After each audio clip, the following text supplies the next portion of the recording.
Evening, ladies and gentlemen, and welcome back to the NXTGEN Racing World Tour Season 1, as brought to you on Assetto Corsa Competizione on the PC in collaboration with the SimGrid and Coach Dave Academy. This being the series that everybody is talking about, with drivers of all skill levels participating, and my goodness, tonight marks round 3 of the 8-round calendar, and the racing we have had so far has been absolutely phenomenal, and we have another action-packed schedule for you tonight.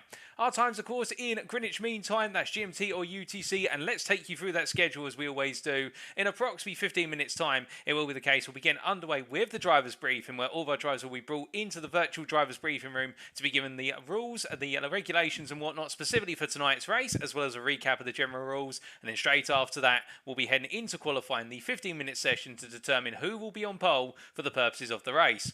Straight after, we transition to the race, the 90-minute race, the standard 90-minute distance night at 7:45 this evening, where our drivers will be full to it, with, of course, those mandatory pit stops as well to determine who is going to be our winner and indeed our results after round number 3. And then we'll bring you the post-race podium interviews at 9:20 tonight, and that will be with our drivers who finish in the top 3, so first, second and third up on the podium. Now, tonight's broadcast is being brought to you via one of 3 media platforms, and you can tune in firstly via YouTube. If you are a YouTube user, look up the NXTGEN Racing YouTube channel. Alternatively, if you are Facebook inclined, you can always tune in via the NXTGEN Racing official Facebook group. That's facebook.com/NXTGEN/groups/NXTGEN Racing. Or not, last but not least, if you are Twitch inclined, you can tune in via my own personal Twitch channel, and that is twitch.tv/TX141. Now, who am I? Well, as I just said, my name TX141, or in real life my name is Paul Walsh, also known as Britain a Spit, depending on what media you follow me on, and I'll be in the commentary box as always, bringing you all of the racing action from round 3 and for the majority of this series. But without further ado, enough about me, let's introduce our primary sponsors and partners, without whom it'd not be possible for us to bring you the higher quality racing action, indeed this series in general. And we start off with the SimGrid. Who are the SimGrid, I hear you ask? Well, the SimGrid, long story short, is a place for amateur and professional sim racers to compete against fellow drivers in leagues and endurance events for Assetto Corsa Competizione. Whether you're looking to start out in a more casual event, or alternatively a higher tier championship extending all the way up to the official SRO Esports Championships, it is the case that the SimGrid is the place to go to compete against fellow drivers in leagues and endurance events of all skill levels and calibers. And whether they be paid for events or free events, it is the case there's a little bit of something for everyone. And whilst the focus is primarily still on Assetto Corsa Competizione, it is the case that the SimGrid have recently branched out into the world of rFactor 2 and also iRacing to an extent, and I believe they've also recently established a partnership with Low Fuel Motorsport with regards to running daily races on Assetto Corsa Competizione. So it's the case of a bright future ahead for the SimGrid, and they're helping us in running this series with regards to advertising it, in regards to live stewarding it. We do have members from our own NXTGEN Racing stewarding team alongside members of the official SimGrid stewarding team, providing all of that quality official stewarding both during the race and also post-race. And well, where can you find out more about them? You just need to go to www.thesimgrid.com. That website again, www.thesimgrid.com, for more information. Now, outside of the SimGrid, we also have Coach Dave Academy, or CDA in short, and Coach Dave Academy, named, of course, after David Perel, the South African Blancpain GT3 GT World Challenge Championship driver, the legendary driver, of course, showing you it is the case that you can make that transition from what is a focus more in sim racing to real-world racing, and indeed, David Perel having a huge combination over the years of sim racing and also real-world racing, and a true talent. And, of course, the Coach Dave Academy, named after him and being the home of amateur and professional sim racers looking to up their game through coaching, setups and track maps. Whether you're looking to gain just a tenth of a second, a whole second, alternatively find a more efficient way of driving your chosen car on Assetto Corsa Competizione, Coach Dave Academy is the #1 place to go to for all things setup, lap and, well, everything in between. And if you're interested, why not go to their official website, that's CoachDaveAcademy.com today, and take your racing to the next level. There's plenty of free content on there, there's paid content as well, and also be sure to check out the Coach Dave Academy Discord, where there's plenty of brilliant support people there, such as Dave Pro himself, also James Parker, who can provide plenty of fantastic information to enable you to go to the next stage in your sim racing career, particularly on Assetto Corsa Competizione. Now, with our 2 primary sponsors and partners covered, let's take a look at the calendar. So as we can see here, it is the case we're in round number 3 of our 8-round calendar, and today is the 1st of March 2022. It's another Tuesday, and that means we're now at Laguna Seca. It is the case that last time out we were at Imola, we were in Italy of course, for what was a precipitation-plagued round, but my goodness did we see a huge shake-up in our finishing order, and really it was the case that it was the arrival of the strategists and also the drivers who were willing to make the tyres last as long as possible. A lot of gambling as well at Imola, and that followed after what was quite an overtake strewn, but at the same time a little bit more of a straightforward opening round at Circuit Zandvoort in the Netherlands. So we are already into our second quarter of the season, and we're showing no signs of relenting, with Kyle Army following after Laguna Seca in a week's time. Then we'll be heading to Britain, Snetterton, then Bathurst, Australia, and it'll be the Hungaroring for round number 7, and our season finale on the 5th of April 2022. We head back to Italy for Mazzano. But we come from our calendar to our championship standings after the opening 2 rounds, and you can see that with the drama, with the rain at Imola, it's the case our championship standings have taken a very different complexion. Now at the top at this point in time is Oleg Zholobov, and it is the case the Ferrari 488 GT3 Evo driver for S&P Esports is leading at the moment by a margin of only 6 points.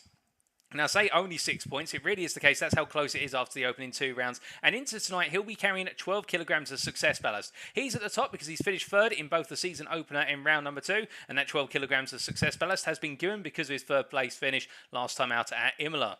In P2 is Harry Phillips at this point in time, 6 points off, and in the Porsche 911 GT3 R 2019 machine, he'll be bringing with him 4 kilograms of success ballast after what was a 5th place finish at Imola, adding to his 4th place finish at what was Zandvoort in the season opener. And in our race winner last time out, Sebastian Apostol, currently P3 on 124 points, a further 4 points off of our championship leader, and it is the case the BMW M4 driver with a fantastic drive, taking the win at Imola with a superb strategic call and just able to break away from the field and get into clear space when he needed it most. And he'll be bringing 20 kilograms of success ballast because of the win last time out. Victor Nicolai there, P4, no success ballast on the car there for the BMW M4 driver, and really making a big statement with regards to his finishes so far. A very consistent finish of the number 31 driver on 120 points. 2 points ahead of Amadeo Castorino there on 8 kilograms of success ballast for a 4th place finish at Imola. And Luca Dogano there, P6 currently on 115 points with 16 kilograms of success ballast, because whilst he had a difficult season opener, it was the case he put in a stellar performance at Imola and came home in 2nd place in a brilliant showdown and multiple battles between him and Sebastian Apostol through and through, and in the end it was the strategy that made all the difference. Timo Latonen, however, in P7, let's not forget the Audi driver there, one of only 2 Audi drivers in this series, and Latonen having another superb run of form at Imola. Again, the driver who we typically see qualifying a bit further outside of the top 10 or at the bottom of the top 10, but he finds his way to sneak deep into the top 10 and get some fantastic points. On 114 points now, it is the case that Latonen having a great performance last time out. But of course, Dragos Simeon there in P8 on 112, only 4 ahead of Mattia Vaca, both drivers there looking to get a big score, and Rafael Donado currently P10 on 100 points. Now, outside of the top 10, it is the case. We can see Christian Nembrini here, P11, and looking to get back into the top 10 tonight in the Mercedes-AMG GT3 Evo for WeatherTech Racing 1, and he is only 1 point ahead of Andrea Francini and David Buega. They're both on 82 points, but it's Francini who is ahead on result count back in the Bentley versus his Bentley rival. Giovanni Izzo, P14, it is the case that the Mercedes driver on 81 points, having a difficult time so far out and having some bad luck, and he'll be looking to turn things around tonight, with Ivan Fornes, P15, Vittorio Simeone at P16, and Pavlo Denishenko P17 there, ranging down to 75 points. And it is the case that Pavlo Denishenko shares 75 points with P18 man Luke Whitehead there. And Luke Whitehead, one of our strongest contenders in the season opener, having an absolutely dismal day at Imola. It was the case the weather was horrific, and for Luke Whitehead there were technical issues with the Porsche, and as a result he had to retire from the race, and as a result lose out on a lot of momentum after the season opener of a phenomenal drive which took him to the win. Dennis Sherapinin, P19 there, ahead of Marcus Fox, only on count back, both on 70 points, and both drivers looking to hit their stride tonight. Outside of the top 20, Chris Zoiger there, P21, not really having too much success so far, but looking to come on strong as the season develops. That is his typical form, with Vesfield at P22 there on 58 points, and a further 3 points down, another driver who was hotly tipped at the start of the season to be one of our season favourites, but it hasn't worked out so far, and that's Tinko van der Velde down in P23 after retirement in the opening round due to engine failure in his Mercedes, and in round number 2 it was the case he was on course for a top 10 finish, only to pick up a stop and go 30-second penalty for speeding in the pit lane, lane at the end of the race when he made his second pit stop, and that completely destroyed what was a superb strategy just to simply outlast everyone and go the longest of anyone on the opening stint. Tobias Linden, P24 on 51 points there. One of our drivers who was a little bit off the pace, but getting consistent results and picking up points. And Cody Godsford, P25, Gareth Mills, P26 on 48 points, and then Martin Ulrich, Martin Van Munster, Lucas Seedor, and Joe Coffin completing our top 30.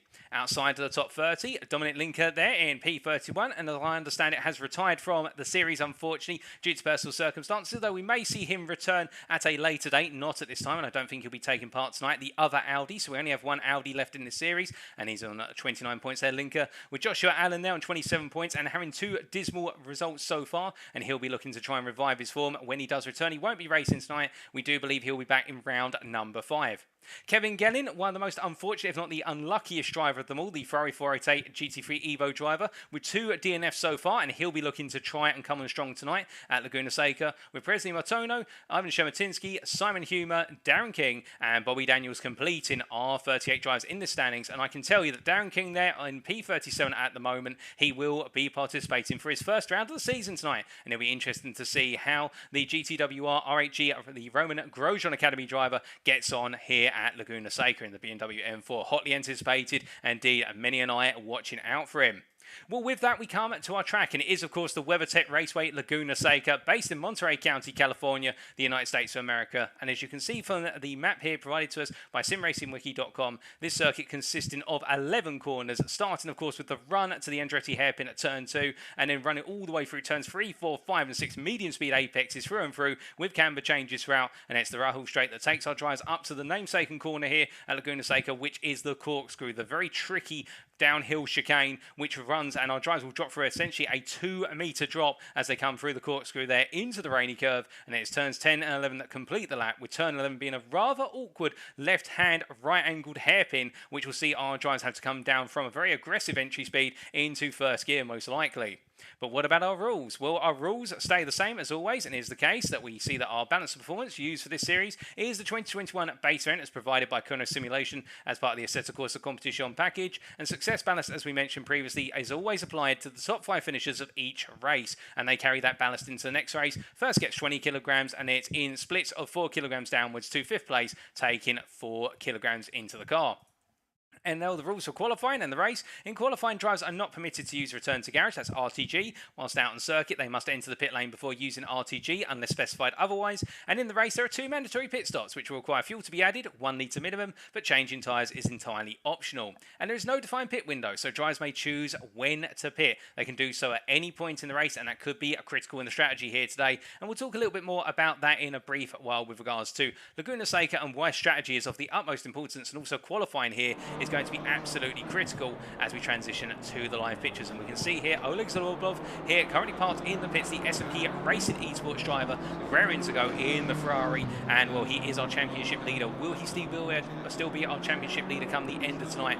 We will have to wait and see. And as we are waiting, we do say hello in the chats there to Simone Farina in the YouTube chat there. Good evening to you, Simone. And we can also see there NXTGEN, I believe that's Mark Sykes in the YouTube chat saying good evening, and good evening to you, Mark Sykes. Also there, what is Nick Glenn?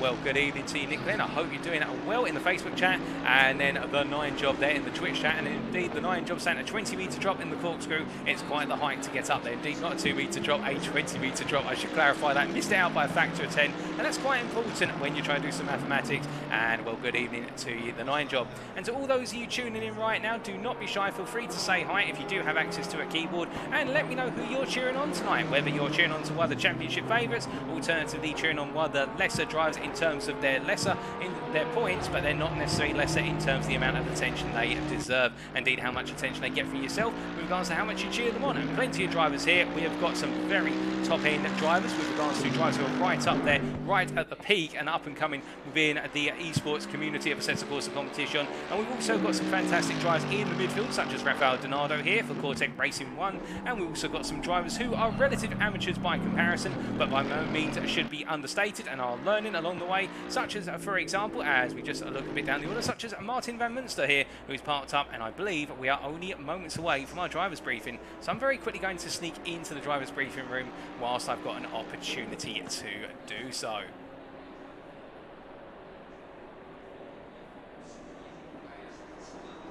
believe I've just managed to sneak my way into the driver's briefing room. Indeed I have, and well, of course this is off camera right now, ladies and gentlemen, but we are just waiting for Kevin Smith, our NXTGEN Racing Assetto Corsa Competizione series organiser, to also come into the room, and he will be laying down the law with regards to what are the rules and regulations for tonight on top of our standard rules. So any moment now we'll be hearing the lovely tones of Kevin Smith, and he will be telling everyone what exactly they need to expect and adhere to tonight.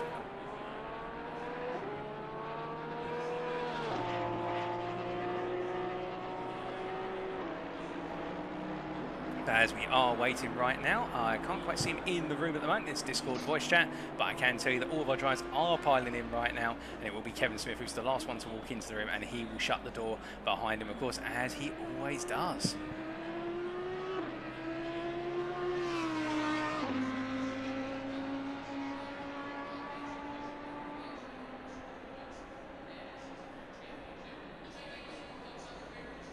Well, nothing at the moment, ladies and gentlemen. Still waiting on Kevin Smith to come on in. He should be with us very shortly. It is the case that all of our drivers are in the driver's briefing room now, so everyone's parked up in the pit lane. And now we are just waiting on the man of the hour.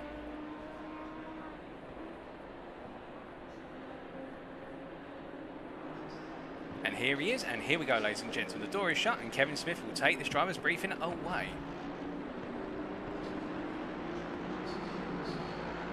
Good evening everyone, and welcome back for round 3 at Laguna Seca tonight.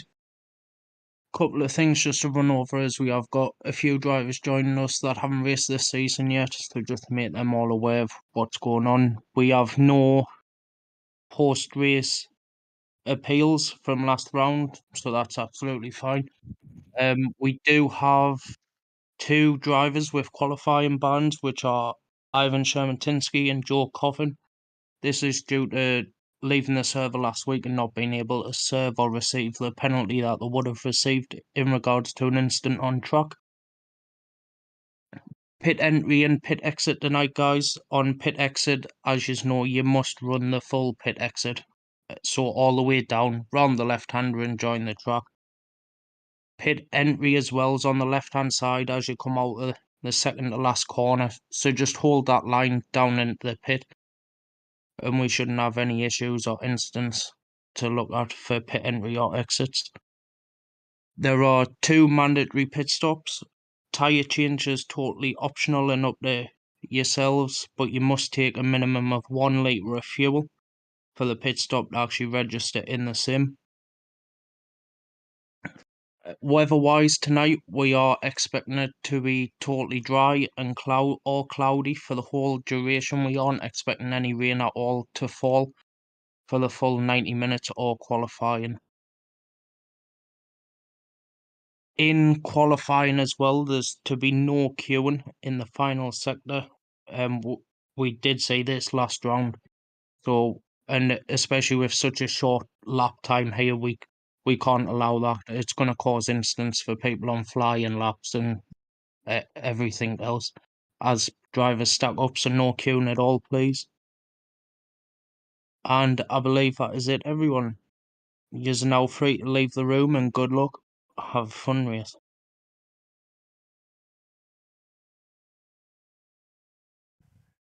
So we're hearing there from Kevin Smith with regards to the rules for tonight. And well, some of you may recall back at Imola, we did have that huge queue of drivers as they made their way down and through the final sets of corners. And there was that massive queuing process. And we also had it at the season opener at Zandvoort. But there has been that emphasis on we're not to see queuing in qualifying, particularly Laguna Seca being such a tight circuit. And as we look here to Luke Whitehead, currently parked in the pit, well, we're going to be keeping our eyes on Whitehead and all of our Porsche drivers, because Laguna Seca, of course, in the GT3 class has typically been a Porsche 911 GT3 R dominated circuit. It's the case that this circuit really favours the car based on the current balance of performance. And well, will we be seeing a Porsche podium, or will it be the case that Luke Whitehead is going to be up there, or will it be another one of our Porsche drivers? We'll have to wait and see. But indeed, the trend around here is that for mid-engine rear-wheel drive cars, they are typically the dominant cars around this circuit, and it's the front-engine rear-wheel drive cars, such as, for example, the Mercedes AMG Evo, as driven by Luca Dogano, for example, as we look at him here from above, well, these cars struggle a little bit more because these cars take a bit of time to get through the corners. They understeer because the weight is towards the front, and that means that whilst they're quite strong on power, they don't necessarily have the rotation that can hold them back to an extent.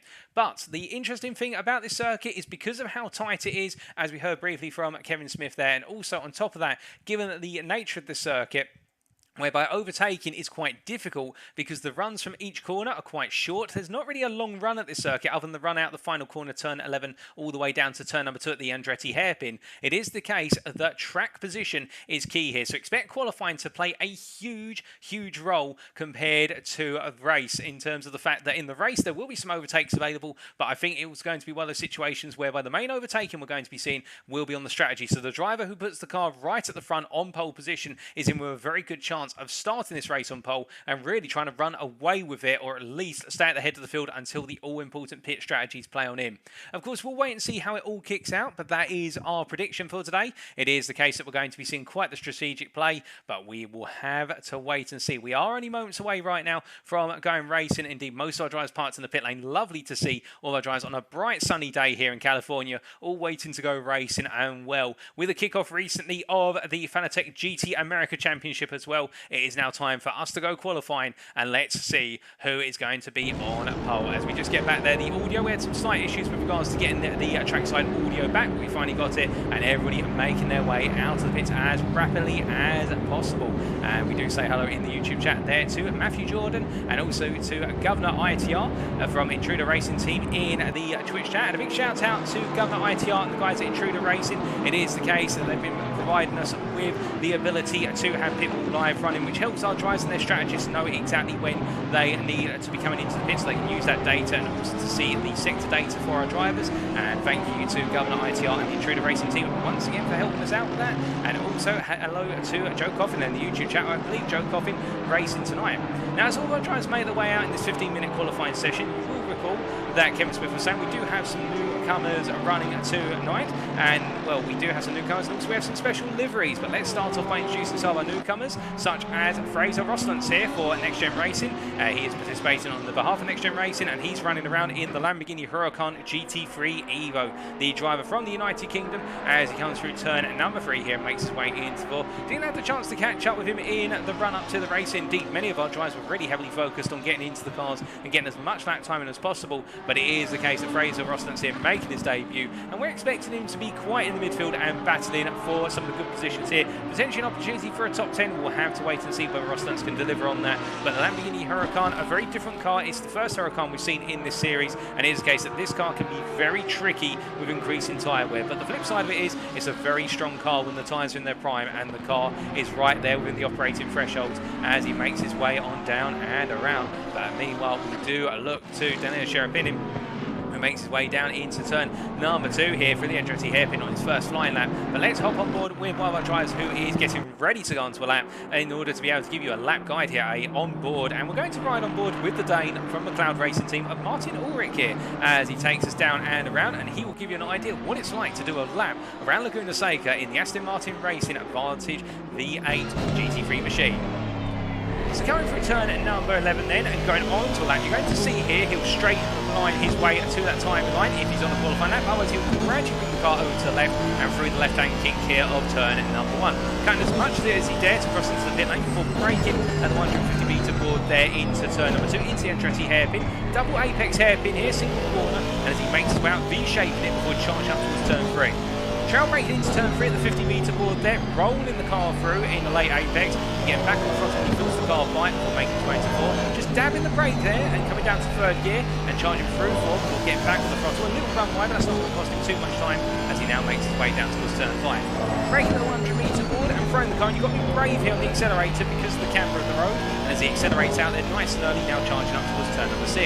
Going under the billboard, looking for the 100-metre board, dabbing the brake, and as he makes his way through the left-hander, which is a drop into a ditch, it's now run up the hill through the Rahul straight into the kink of 7, this little right-hand kink with all the heavy braking zone, 100-metre board of what is the Corkscrew. In fact, the 75-metre mark as he rolls on through down that 20-metre drop there, absolutely scintillating drop. Now into turn number 9 here, downhill downhill, I should say, through the left-hander, and now through the rainy curve and up into turn number 10 he goes. Again, another camber corner here. You want to get on the throttle as soon as possible as you hit that apex. Now coming into turn number 11, into the hairpin here, the left-handed right-angled hairpin, the final corner, braking around the 120-metre mark, and now charging to the timeline here. You'll see he's going to gradually hold the car into the middle of the road. He's not too happy with that lap. He has a straight line now. That's P14 for Martin Ulrich. We've still got plenty more laps to come on in here as he makes his way on down and around. But as our drivers come on through, in the meantime, is the case of all pressing on for the time being and looking to try and get the utmost they can with regards to this qualifying session. And well, we should point out to you, ladies and gentlemen, it is the case that a number of drivers will be running special liveries for tonight. Now, many of you will be aware, of course, the ongoing conflict within what is Europe with regards to Russia and Ukraine, the war that has broken out. Now, I do ask on the behalf of NXTGEN Racing here that we do, of course, it is the case that many of you will be trending hashtag We Stand With Ukraine or Pray For Ukraine, as is Luke Whitehead here. But of course, we're here for the sim racing, and whilst we don't agree with what is happening at the moment, we do appreciate that there are drivers in this series racing with the nationality of Ukraine, albeit they've had to retire from the series due to the situation in the meantime. And also on top of that, we do have drivers here racing from Russia, and of course those drivers racing here because they enjoy the sim racing. And let's make sure that whilst the politics is critical, but at the same time we all come together in the spirit of sim racing here and hope that one day the war between the two countries does subside. You'll see plenty of liveries here today which are being run with the Ukrainian flag colours, including Luke Whitehead, but we also have, as I look further around the field, we see it is a case of Kevin Gelling here running in the Ferrari 488 in the Ukrainian flag colours here, the light blue with yellow as he makes his way into turn number 6. And also further on around and down the circuit we do have Vesfield as well, another one of the Intruder Racing team drivers here running in Ukrainian flag colours as he comes on through. As our drivers make the way around at this point in time, it is the case that as we see here, Vesfield making his way up the Rahul straight and in towards the Corkscrew here. We are just making some slight tweaks to the audio there based on Joe Coffin's feedback in the YouTube chat saying that the game audio is a little bit loud, or the sim audio is a little bit loud, but hopefully that has fixed it. We've just modified the audio settings in the background there. And do keep us posted, folks. If we can improve the broadcast in any way at all, do let us know and we'll do our best to do it. As we see Vesfield coming to the end of a lap here after we saw Dow King having a bit of an off there, and he's peeled into the pits, Dow King, and well, currently sitting P7 is the BMW M4 driver. And we see Vesfield coming across that time and straight lining it across, and will this be an improvement for Vesfield? It's P3 for the Intruder Racing team driver. Absolutely fantastic lap there for the Swiss, and indeed delivering nice and early Vesfield as he makes his way down and around once again.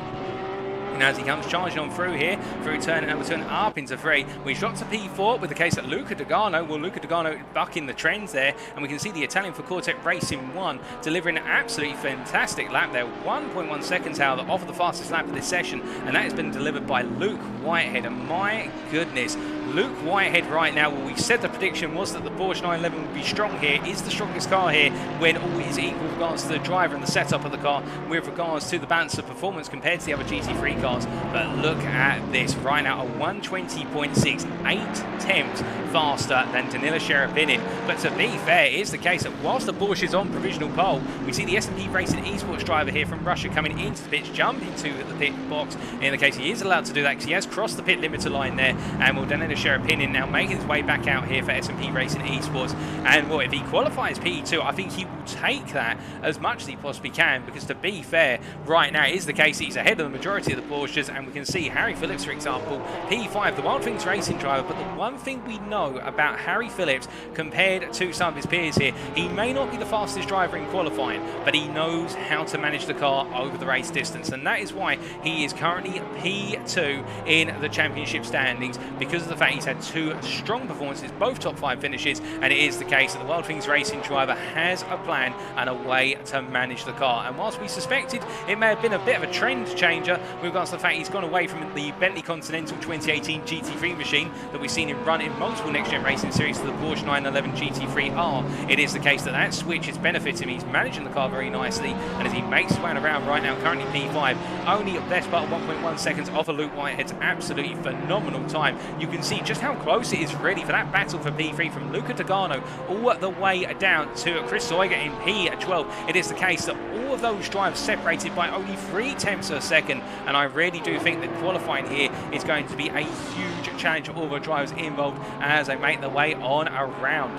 Now, whilst our drivers are making their way around, you're probably asking me, did I have a chance to catch up with any of our drivers in the build-up to tonight? Well, as I said earlier, it is the case that the majority of our drivers had no time for me, unfortunately, which made me a little bit sad, I must be honest, but nobody had really the opportunity to give me their pre-race thoughts other than this man, the Frenchman of Kevin Guellin here, as he makes his way on down in another 710 car. And what Kevin was saying to me in the build-up to tonight is that he really wants to buck the trend with regards to the disappointments of the opening 2 rounds. Of course, rounds 1 and 2, we had 2 DNFs. In round number 1, it was the case that there was an engine failure on the Ferrari, and in round number 2, it was a case that his steering wheel rack completely fell apart. It was the case he couldn't turn the steering wheel, and he had to park the car up on circuit midway through the race, and that was his race in tatters. It's 2 DNFs out of 2. So as a result, he's expecting a clean race with no issues tonight. He just wants to get to the end of this race and finally get some critical points on the board. He's expecting the Porsche 911s to be dominant around here because of the way the balance of performance works. He wants to try and follow them, but outside that, he was mentioned as well wearing a special livery, of course, and he'll be running this livery for the entirety of this week in all series he participates in, and that is to show support to the poor people of Ukraine who are living in difficult circumstances at the moment, and completely understandable, and we respect him for that as he makes his way through turn number 4 and up towards turn number 5 right now. Now, as he rolls his way on through, currently P13, and I think Guellin with 5 minutes to go. I think he'll be happy with this so far. He has, to be fair, in qualifying to date, been around the P13, P15 area in qualifying. He hasn't quite snapped into the top 10 yet, but it does seem as though Guellin, one of those drivers, much like we've seen from a number of drivers, much better in the race than they are in qualifying. And well, can it be the case that he turns it around today? But given how tight it is around here at Laguna Seca, I think qualifying is going to have a huge impact on the way we see this race trend. As meanwhile, well, at the top of the field, Victor Nicolai now currently P4 for West Competition Racing, and it is the case the Romanian driver here as he makes his way down through turn number 9 there and going into turn 10, coming out of Rainy and into the right-hander. It is the case that, well, the BMW M4 driver,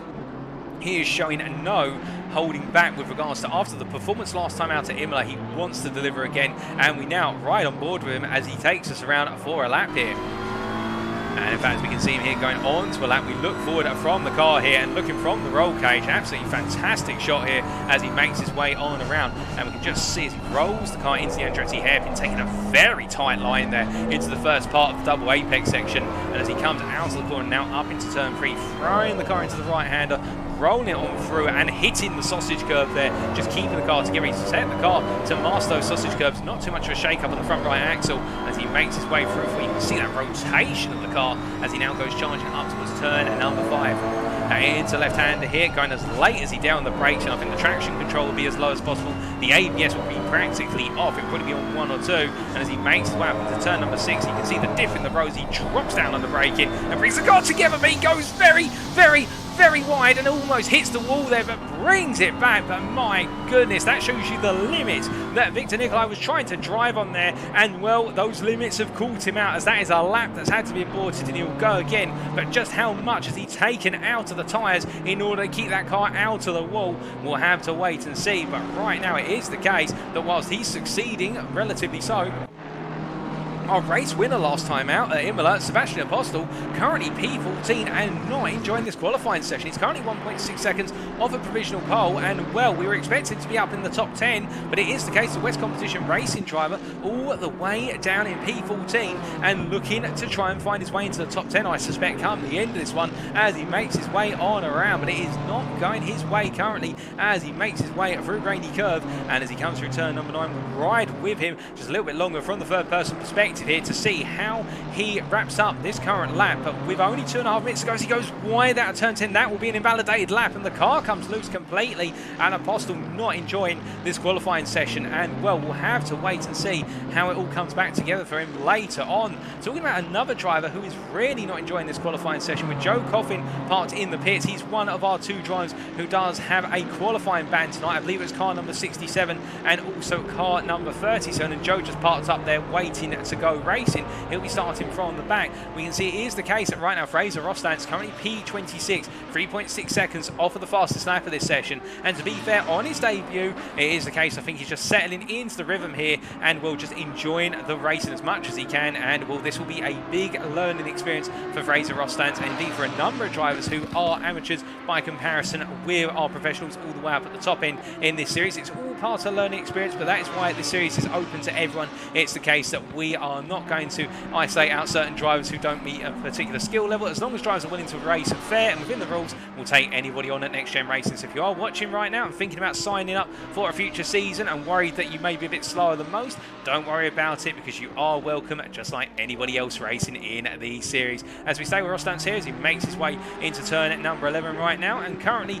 not on the bottom of the field with Martin Van Munster having the slowest lap, and he's parked in the pits. Van Munster, he's not going out again, so he's going to be starting P27. But what about Rostan's here? He comes across that timing line and he does improve there by 25 thousandths of a second. Now he's only 3.6 seconds off of provisional pole.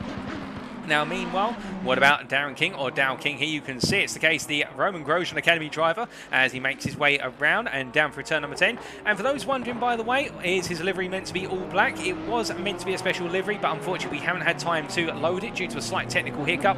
We will be loading his livery for round number 4. It will be on its full flavoured colours. It's an absolutely spectacular livery. He goes on to another qualifying lap here, his final qualifying lap of this session. And, well, can the Briton find a way to get himself from P6 up towards the front two rows? We'll have to wait and see as he makes his way on around one more time here. And as he does, well, Dow King, can he be the king of the M4? We will find out in due course as he makes his way through turn number 3. Now, as he rolls on through, he can see behind Gareth Mills there, just behind him. And when we do look to Gareth Mills down in P25 here, the South African driver running a special variant of his livery in support of Ukraine as he makes his way out of 4 and into 5 here. It's the case, the GM Racing driver making his way on through and trying to get himself a little bit further at the order, perhaps to try and beat Tobias Linden, who's currently P24 as they make the way on through. But we look back up towards the front, and it is the case that Luke Whitehead right now, well, he's out on the lap. He goes a bit wide there at turn number 4, and, well, he's still got a 5/10 of a second advantage over Danilo Sherapinin, who's parked up in the pit. So it is the case that right now Whitehead looking to have this qualifying session done and dusted. But we do cut back to one Darren King, who, as he makes his way down through turn number 10 and in towards 11, goes a bit wide, but just about keeps within track limits. You can see how much he's fighting with the car here to be able to deliver these qualifying laps. And as he emerges here in the BMW M4, which is quite the beast of a car when pushed to the limit, he comes across the line and, well, what is it? Is it an improvement? No, it's not an improvement from Dow King. He will be starting P6 at best as he parks up and returns to the pits. And we see Oleg Zholobov has completed his qualifying session, our championship leader P4. I think he'll be pleased with that. We still got some drivers out on the circuit as we see Victor Nikolai here going quite slow, very slowly down through the Corkscrew, and he's got one of the Cortec machines right up behind him. But I think it is the case that the Cortec machine has come to the end of its qualifying lap, or has it there, as they make the way on through. I think they both managed to navigate around one another. And that is qualifying complete, ladies and gentlemen. And now it's time for us to get ready to go racing. And we're all laps in. And it is Luke Whitehead who takes pole position in the end with a 20.677. And now it's time for the race.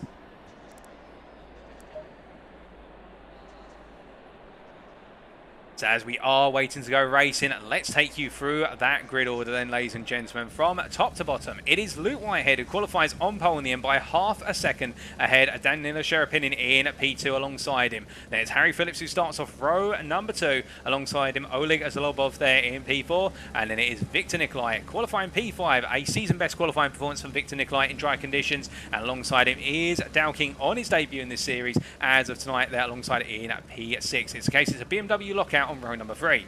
Row number 4 starts off with Luca Dogano there, the Mercedes driver from WeatherTech Racing 1, putting in another good qualifying performance. Alongside him is Vesfield. And then in the starting position of row number 9, starting off row number 5, it is Amadeo Castorino, the Italian, is joined on row number 5 by Marcus Fox with a season best qualifying performance of P10. Drago Simeone starts off our 6th row there in P11, Kevin Gelin alongside. Kevin Gelin in the Imagine to State P12, a good result there for Kevin Gelin, and Simeone will be happy with that P11, no doubt about that. And there is Chris Seiger, who starts off row at number 7, alongside him Rafael Donardo. Row number 8 is Sebastian Apostol, and it is the case that our race winner last time out, Imola, really struggling here at Laguna Seca in qualifying, and well, will he be able to put something special together in the race with Giovanni Izzo alongside him there, P16. Mattia Vacca, meanwhile, lines up P17, the Bentley driver for Team Bowlers Esport, the Italian, and alongside him is Timmy Latonen, and Latonen having his weakest qualifying session of the season so far, but don't count him out yet, the Audi driver starting P18, and the reason I say that is because he seems to do better the further down the order he is come the end of the opening lap. That seems to be the trend, but we'll wait and see.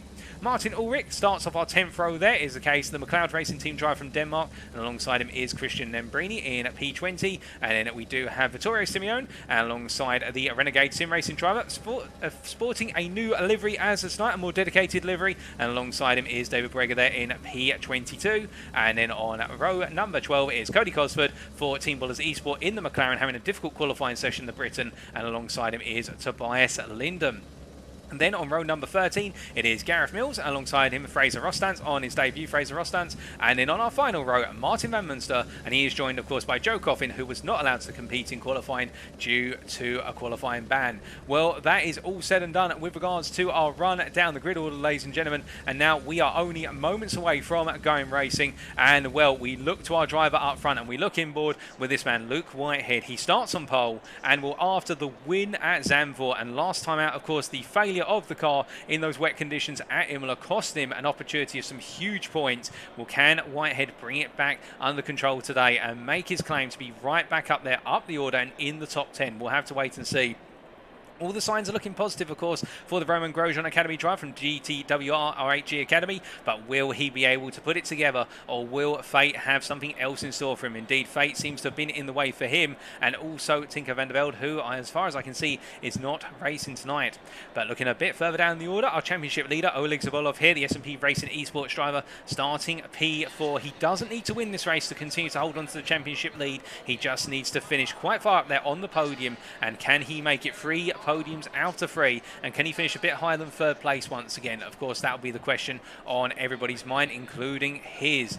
A bit further down the order, however, and we look to our P18 driver, Timmy Latonen here, making some final adjustments on the car, is the fin there, just working, I think, on the traction control, and it will be the case that the Audi driver, we know he comes on extremely strong in the races. Qualifying is not his strong suit, but that Audi absolutely seems to soar in the capable hands of the fast Finn in the race. Will he be able to find a way to deliver, or will it be the case that today is the time that he's not able to get further up the order and put in another top 10 finish? And all the way down the order, meanwhile, well, what about Tobias Linden here? Starting P24, he's in a little bit of a rivalry, it has to be said, with Cody Cosford, Gareth Mills and Martin Van Munster, and those drivers, whilst they may not be up there competing for the biggest points, there is this little sort of, in a way, an AM rivalry, you could think of them as, if you were to separate the field into classes, and I think they've been enjoying this rivalry quite a bit, and we'll have to wait and see how they get on tonight. And Tobias Linden in the SLS Racing Aston Martin Vantage V8, of course, and well, as we look outside the car right now, it is the case they're all ready to go, and fantastic sunlight here at Laguna Seca in California, of course, Monterey County, lovely, lovely countryside around the circuit, and well, over 11 corners and 1.5 hours. Who will come out on top as the countdown completes? And it is time, ladies and gentlemen, for Luke Whitehead to take our drives away from pole position when we do get the go-ahead from the automated stewards. And there it is, as Luke Whitehead takes our drives around for the manual double file formation lap here in the build-up to race number 3. As he pulls on away here, we do look to that helicam as all of our drivers make their way on down and around the circuit. Of course, they'll be doing quite a bit of weaving here, but it is a short formation lap, given the lap around Laguna Seca is quite a short one in particular. There's not that many long straights around here, so as a result, it's the case that our drivers will not have too much time to be able to do aggressive braking as part of this formation lap. And what we mean by aggressive braking is where they essentially try to speed up for a bit and then slam on the brakes to try and get some brake temperature, particularly in those front brakes, as you see all of our drivers gradually making their way down towards the Andretti hairpin here, and they'll be trying to take their time around, as I believe Timmy Latonen starting from the pit lane here. So he's decided he doesn't want to start on the grid, or he's missed the call to essentially start on the grid, and he'll be starting for the pit lane. Is this a tactical choice in order to avoid being a potential instant on the opening couple of corners? We'll have to wait and see, as he is now in that pit lane position. But meanwhile, as our drivers all come on down and around, meanwhile, we look to David Breger here, the Boaty Boys driver, of course, having a difficult time last time out at Imola. He did very well at Zandvoort, to be fair, in the Bentley, really making that car work. What can he do today from what is P21 as he just gradually makes his way around? And we can see there is the case. Simeone parked up just a little bit further in front, and Vittorio Simeone here in the new livery for Renegade Sim Racing as he makes his way through. We jump from the heli cam to the more local cameras, and we can get a full view of that wonderful livery on the BMW M4 as he makes his way now through turn number 5 and up towards 6. A bit of a distant camera shot there, but it is the case we will see quite a bit of this car, I can imagine. And Simeone, to be fair, I think really enjoying the racing so far and looking forward to even more racing tonight. As we do say hello in the Twitch chat there to Zella 13700. Bonne chance à vous. Unfortunately, my French is not too good, but I'll say bonjour to you, Zella, and hope you are doing very well. As all of our drivers now get the hurry up to make their way through the corkscrew, and we begin to form up the double file formation as it's Luke Whitehead who takes our drivers down and around through the rainy curve here, and we are now only 2 corners away from going racing. And well, how will it all kick off and how will it all conclude? The only way to find out is staying glued to the screen for 90 minutes of racing. It's going to come thick, it's going to come fast, and you can be definitely sure of one thing: we are going to see even more unpredictable action tonight. It's sunny here in California. We're not expecting the weather to change, but one pit stop could change it all, with track position being so key. And now it's for Luke Whitehead to take our drivers through the final corners. The full 28 car field makes its way through, minus Timmy Latonen, and now we wait for Luke Whitehead to get us up to speed.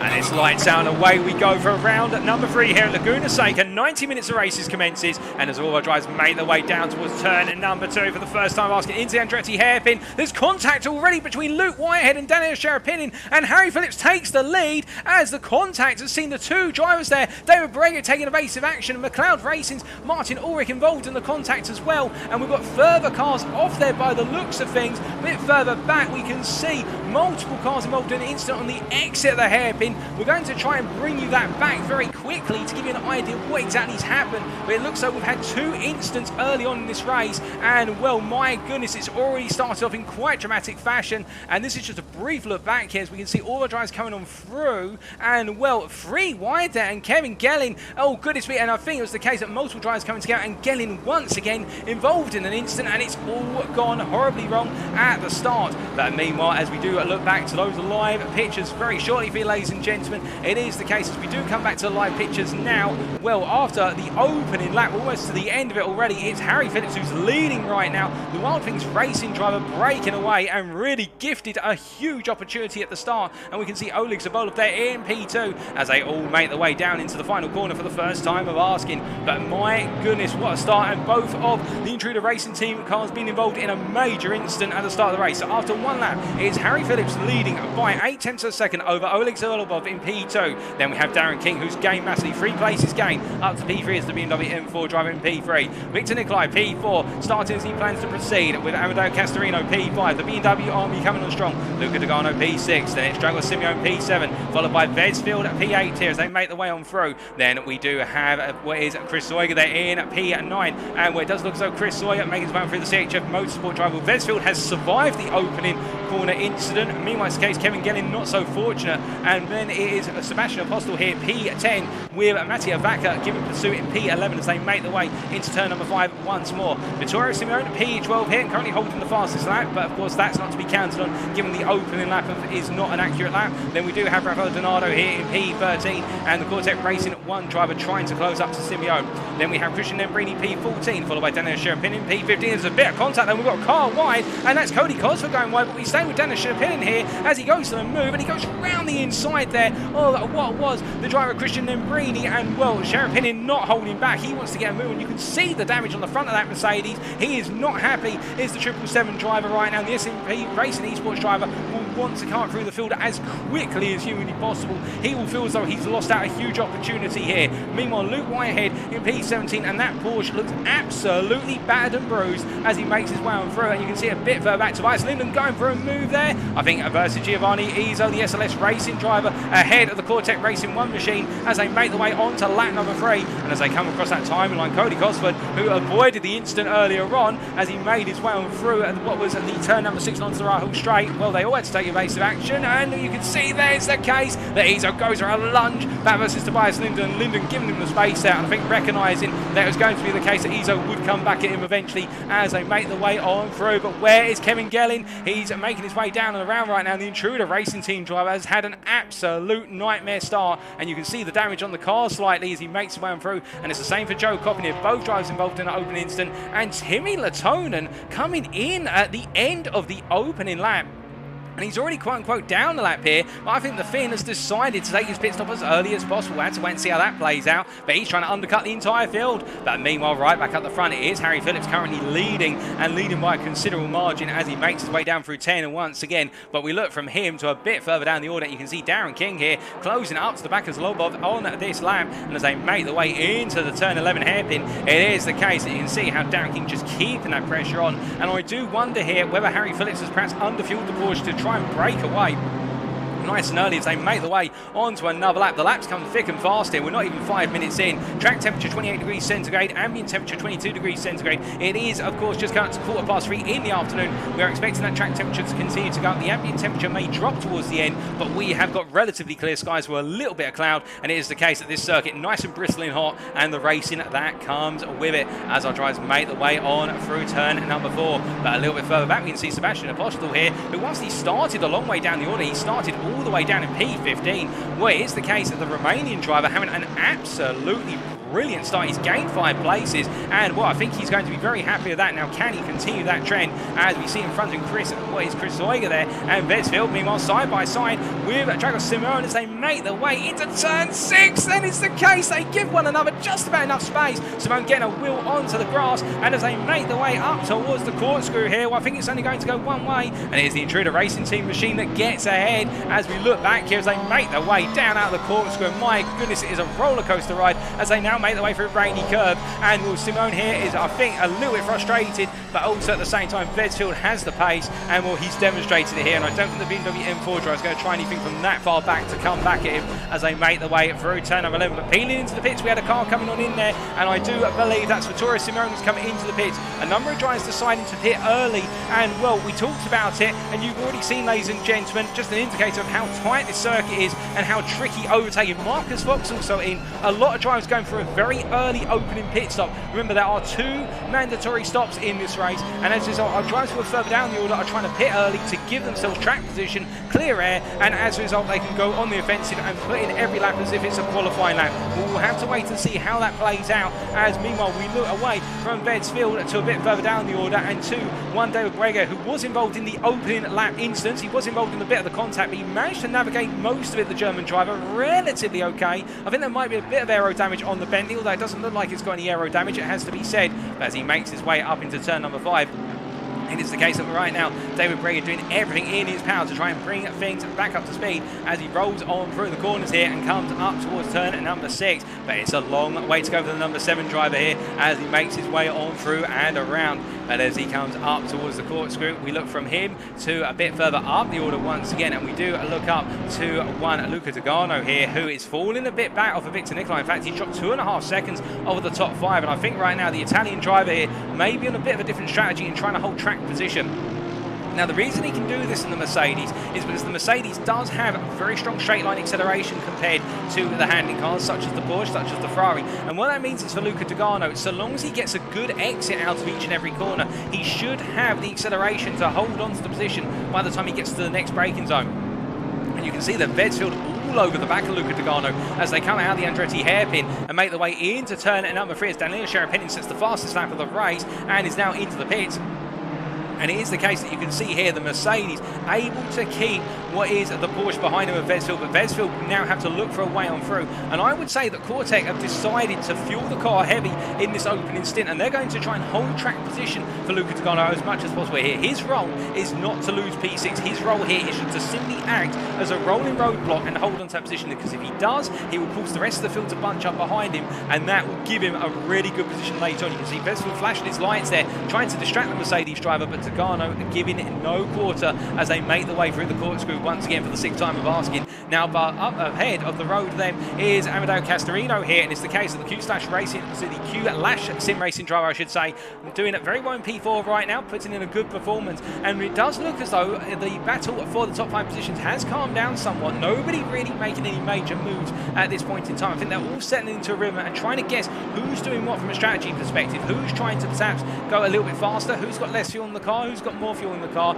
And to be fair, because they're breaking away from the rest of the field, the top 5 are already 2.5 seconds clear of the pursuing pack. This does give them some breathing room. It gives them some opportunity to start to think about how they can play it. But you can see Darren King here already getting a bit closer, corner on corner versus the rear of Zholobov as they make their way through turn number 3 and head up towards 4. Now, what can King do? That's the big question from this position. The Ferrari quite strong in terms of acceleration, much like the BMW, and has a bit more rotation. And I think Zholobov has the advantage right now as they make the way into turn number 5. I think it's the case the Ferrari is going to be a bit too difficult to pass. But I can tell you one thing that is kicking off a bit further back. Castorino a bit unsettled there through turns 4 and 5, taking a little bit of the dust. And as he makes his way through 6 here, I think the Italian driver may be worried a little bit with regards to that potential aggression from behind him as he makes his way up into the corkscrew. We'll have to wait and see, but you can see how as well King closing up to the back of Zholobov as they make their way through the corkscrew. And this battle for P2 right now, well, it is absolutely coming alive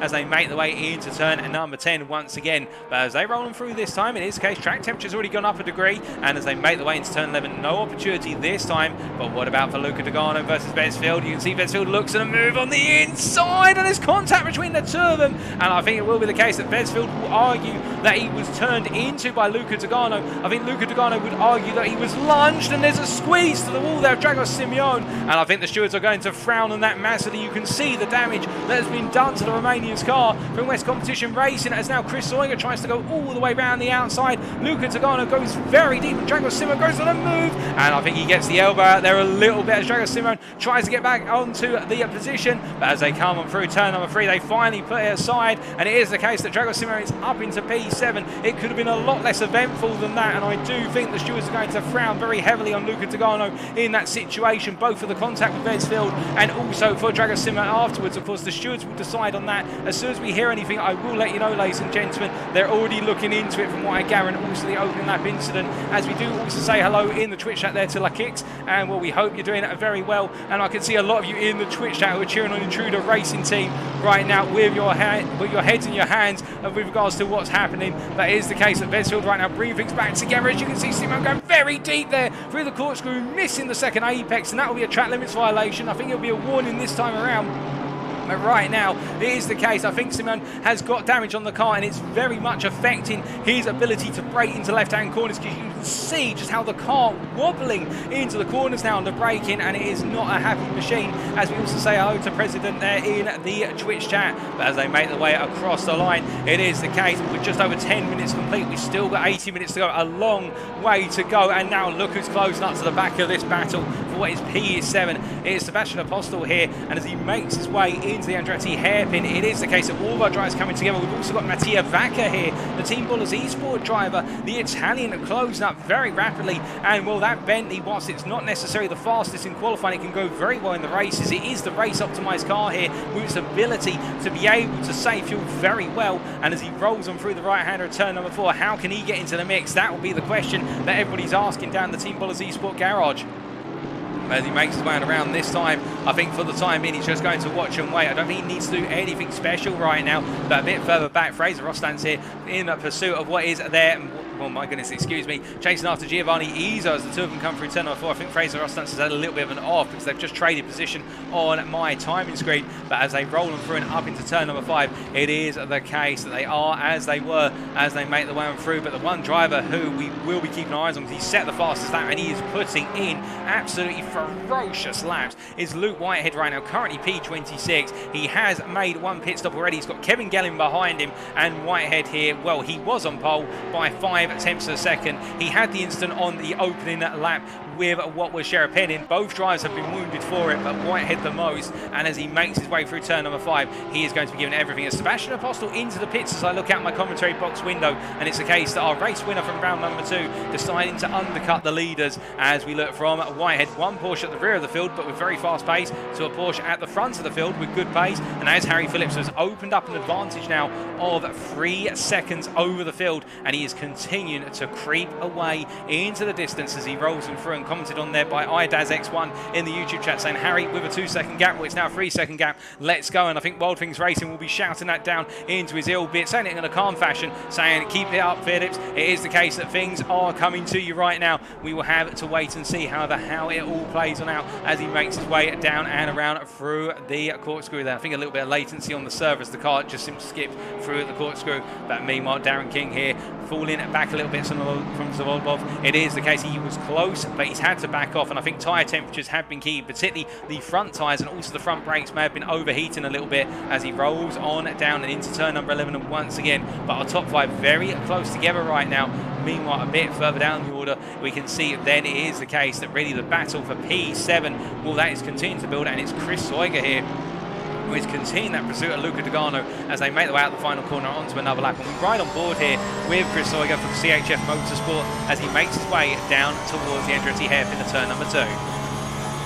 As he comes to the braking zone, he looks the inside there. I mean, Luca Dogano invited him to go for that lunge from so far back. But of course, if he was to go for that lunge, it would result in quite the penalty being levied against him. And, well, he's not going to go for it from that distance. But as they roll him through in the meantime, I can tell you that right now, more incidents are being investigated right now. Our stewards have got a very busy day at the office. And, well, Chris Soiger, as he continues to give it that pursuit of Luca Dogano, he falls back here through turns 3 through to 4 and 5. And that shows you that Mercedes, the straight line punch of the German machinery ahead of the German machine that Chris Soiger is driving here, and the difference between the two cars. It is the case that the Porsche may be the faster car over the single lap, but only when it's in that clear air, and in that dirty air, just unsettled a little bit there on turning into turn 6 and up the right home straight. He's lost out there in the run and through into the corkscrew.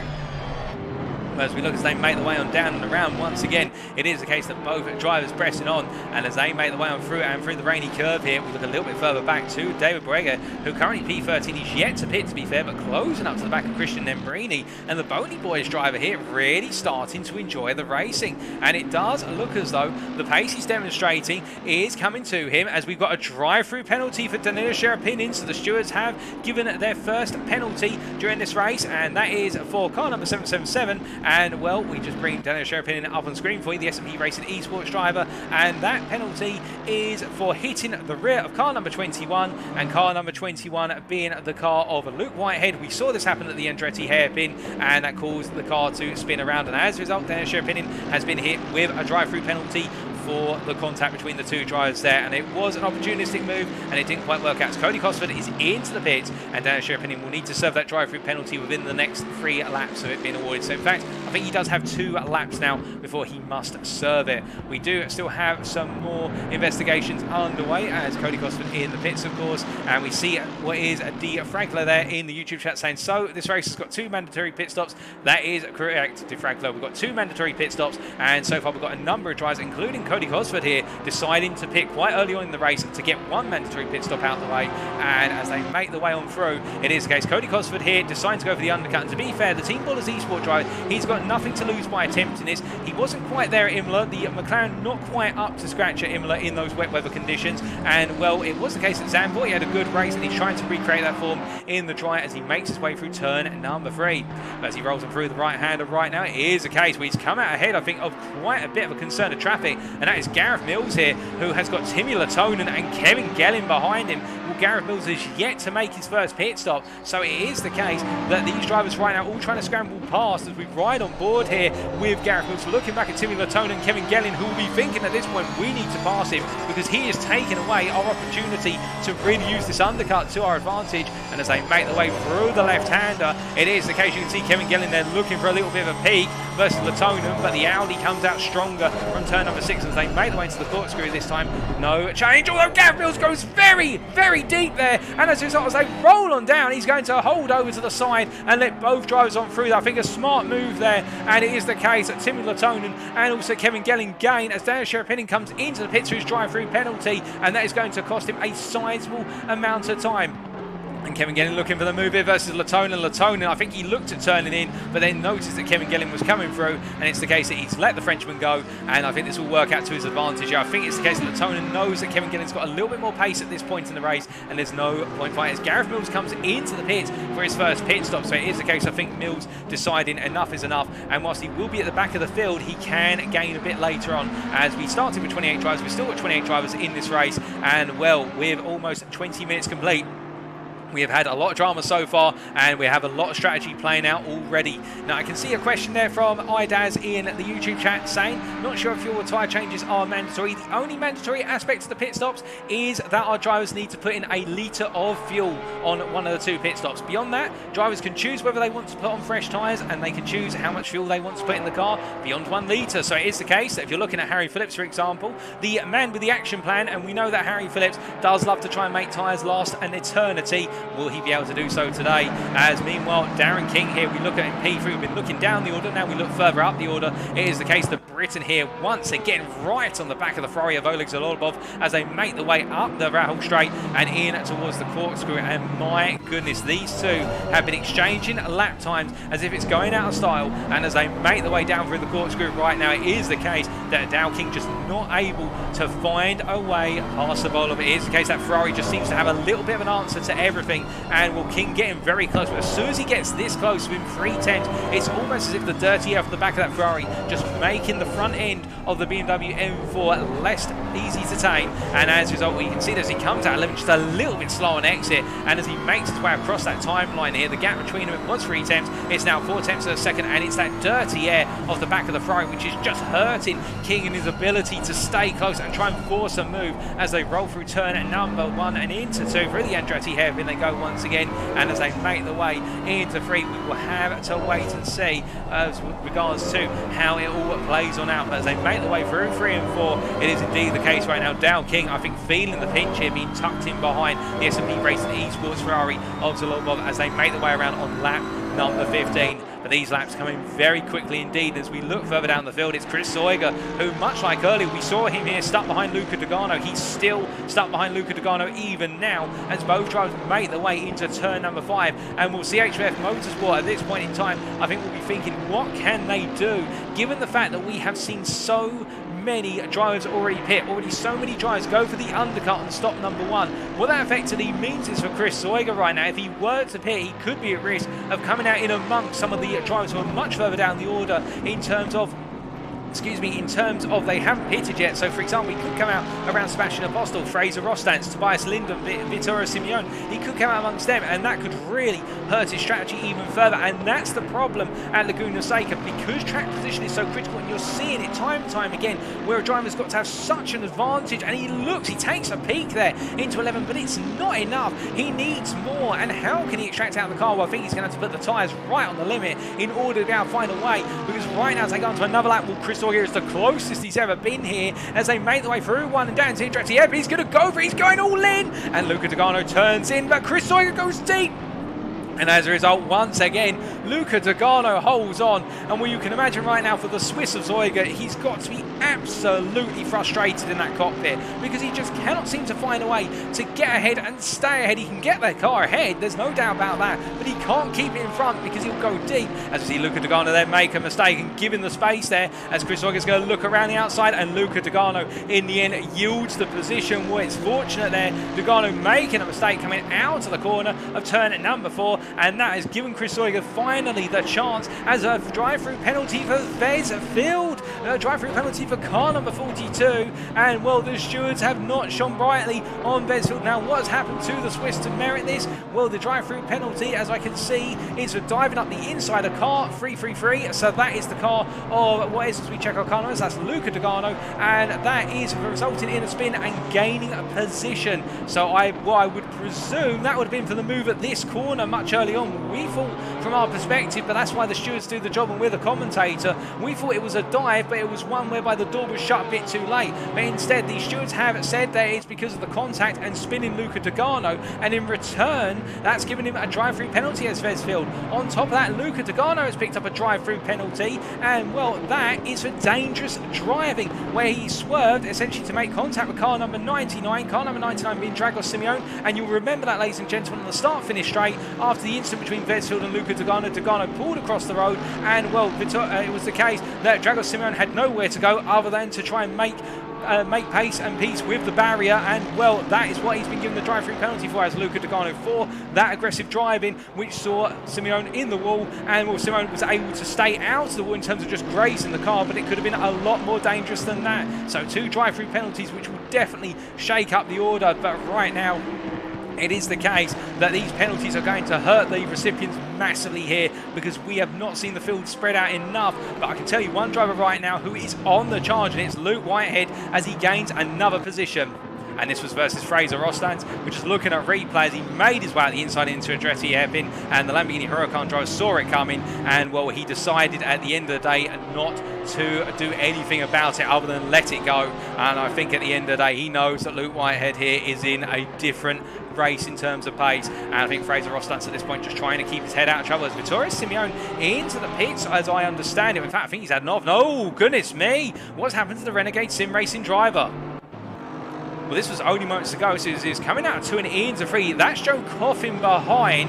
He hit the sausage curve, that's unsettled the car, and he's gone to the gravel, and he's gone out into the thicker portion of the gravel, and car into the wall. And well, for Simeone, that has gone horrendously wrong, and well, he's had to wait for the whole field to come on through, and only then, and another hit with the wall there, and well, Simeone has gone very, very wrong. But he'll be able to bring that car back around, and I would presume he's already come into the pits once, and he's not too far for potentially coming into the pits again, given the fact that he can do so. As well, we see there's that drive-through penalty for Daniel Sherapinin, who is actually parked in the pits right now. I think Daniel Sherapinin has actually retired from the race here. He's multiple laps down, so I think as he's coming, they've actually had to retire the car due to technical issues. And well, Sherapinin here, well, his race is at its end, and that is an absolute disaster for the S&P Racing esports driver, who was looking good here, and it's all gone wrong on the opening laps. But Joe Coffin, meanwhile, he's currently making his way along, and he's just overtaken Fraser Rostans, and he continues to soldier up here. The long-lived the DF GT driver, the Briton, as he makes his way round turn number 4 and up towards turn number 5. Now, as they roll on through at this time, it is the case that as our drivers make their way on around, we haven't got any other penalties right now. We do have Vesfield and Luca Dogano both coming in to serve their drive-through penalties, as I can see out my commentary box window. But meanwhile, we've also had, I think we have, well, where's Harry Phillips is the question I'd like to ask, because I can't see him anywhere right now. And in fact, he's just coming past the start finish straight here, and we look at him now, and Harry Phillips has decided to take his first pit stop. But look at this in terms of where he is on circuit. If you look around right now, he's got nobody behind him, and in fact, he has got the best part of a 2-second gap to Sebastian Apostol, who is in P15 in front. And I think Harry Phillips here has dared to dream that he can go for an early undercut versus Dow King and also Oleg Zholobov here. But is this the right call? As in fact, Harry Phillips in P12 here, as he makes his way through turn number 4.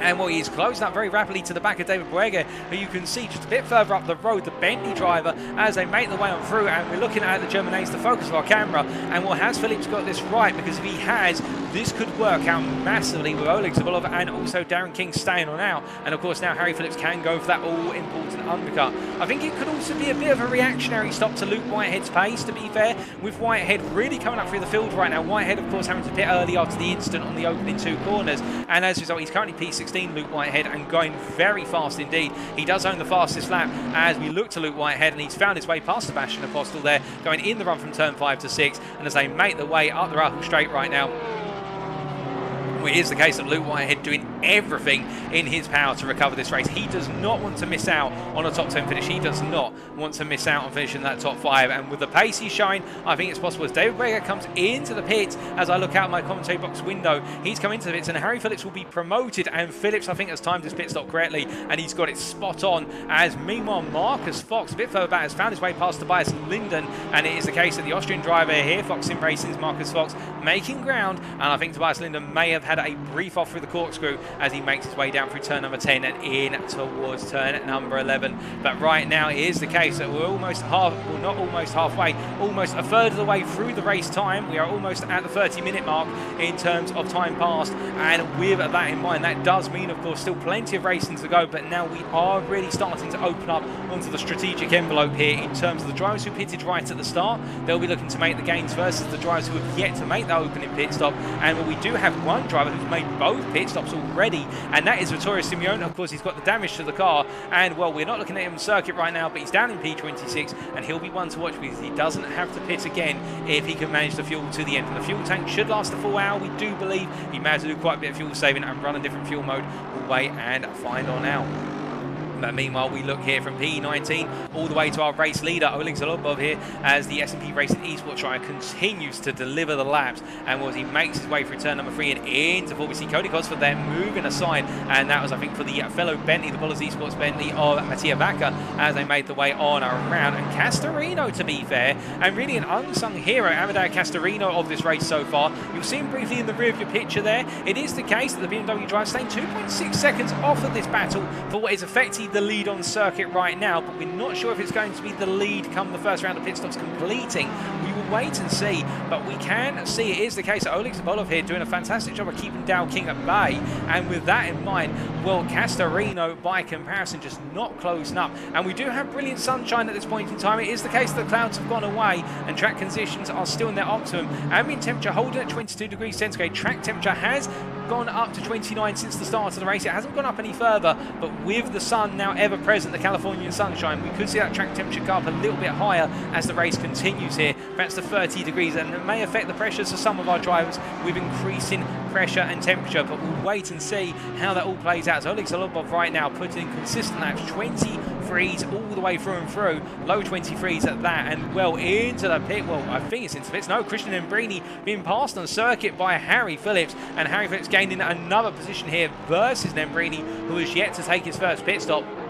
And I think Harry Phillips really making that charge right now. As a bit further back, one Quartet machine was passed by Harry Phillips, and it is the case another Quartet machine is passed by Luke Whitehead, as Whitehead up to P13. And well, I think it's Phillips and Whitehead both really trying to muscle their way through the order now in the Porsche 911 as they make the way on around. And it's Luke Whitehead here who is setting fastest lap after fastest lap, and he is the fastest of anybody right now. That last lap from Luke Whitehead, a 22.0. This lap, even with the overtake as he comes across the line, it was a 22.4. He is the fastest of everybody right now. He is absolutely flying. And to give you an idea, the next fastest lap set that last time around by comparison was a 22.9 by Chris Soiger. Right now, Whitehead is on average anywhere between 5 to 8 tenths of a second faster than his main peers and rivals, and he is showing it time and time again. And well, if he can make his way all the way up onto the podium, this will be the mother of all recovery drives in this season so far, and well, we do love to see it happen.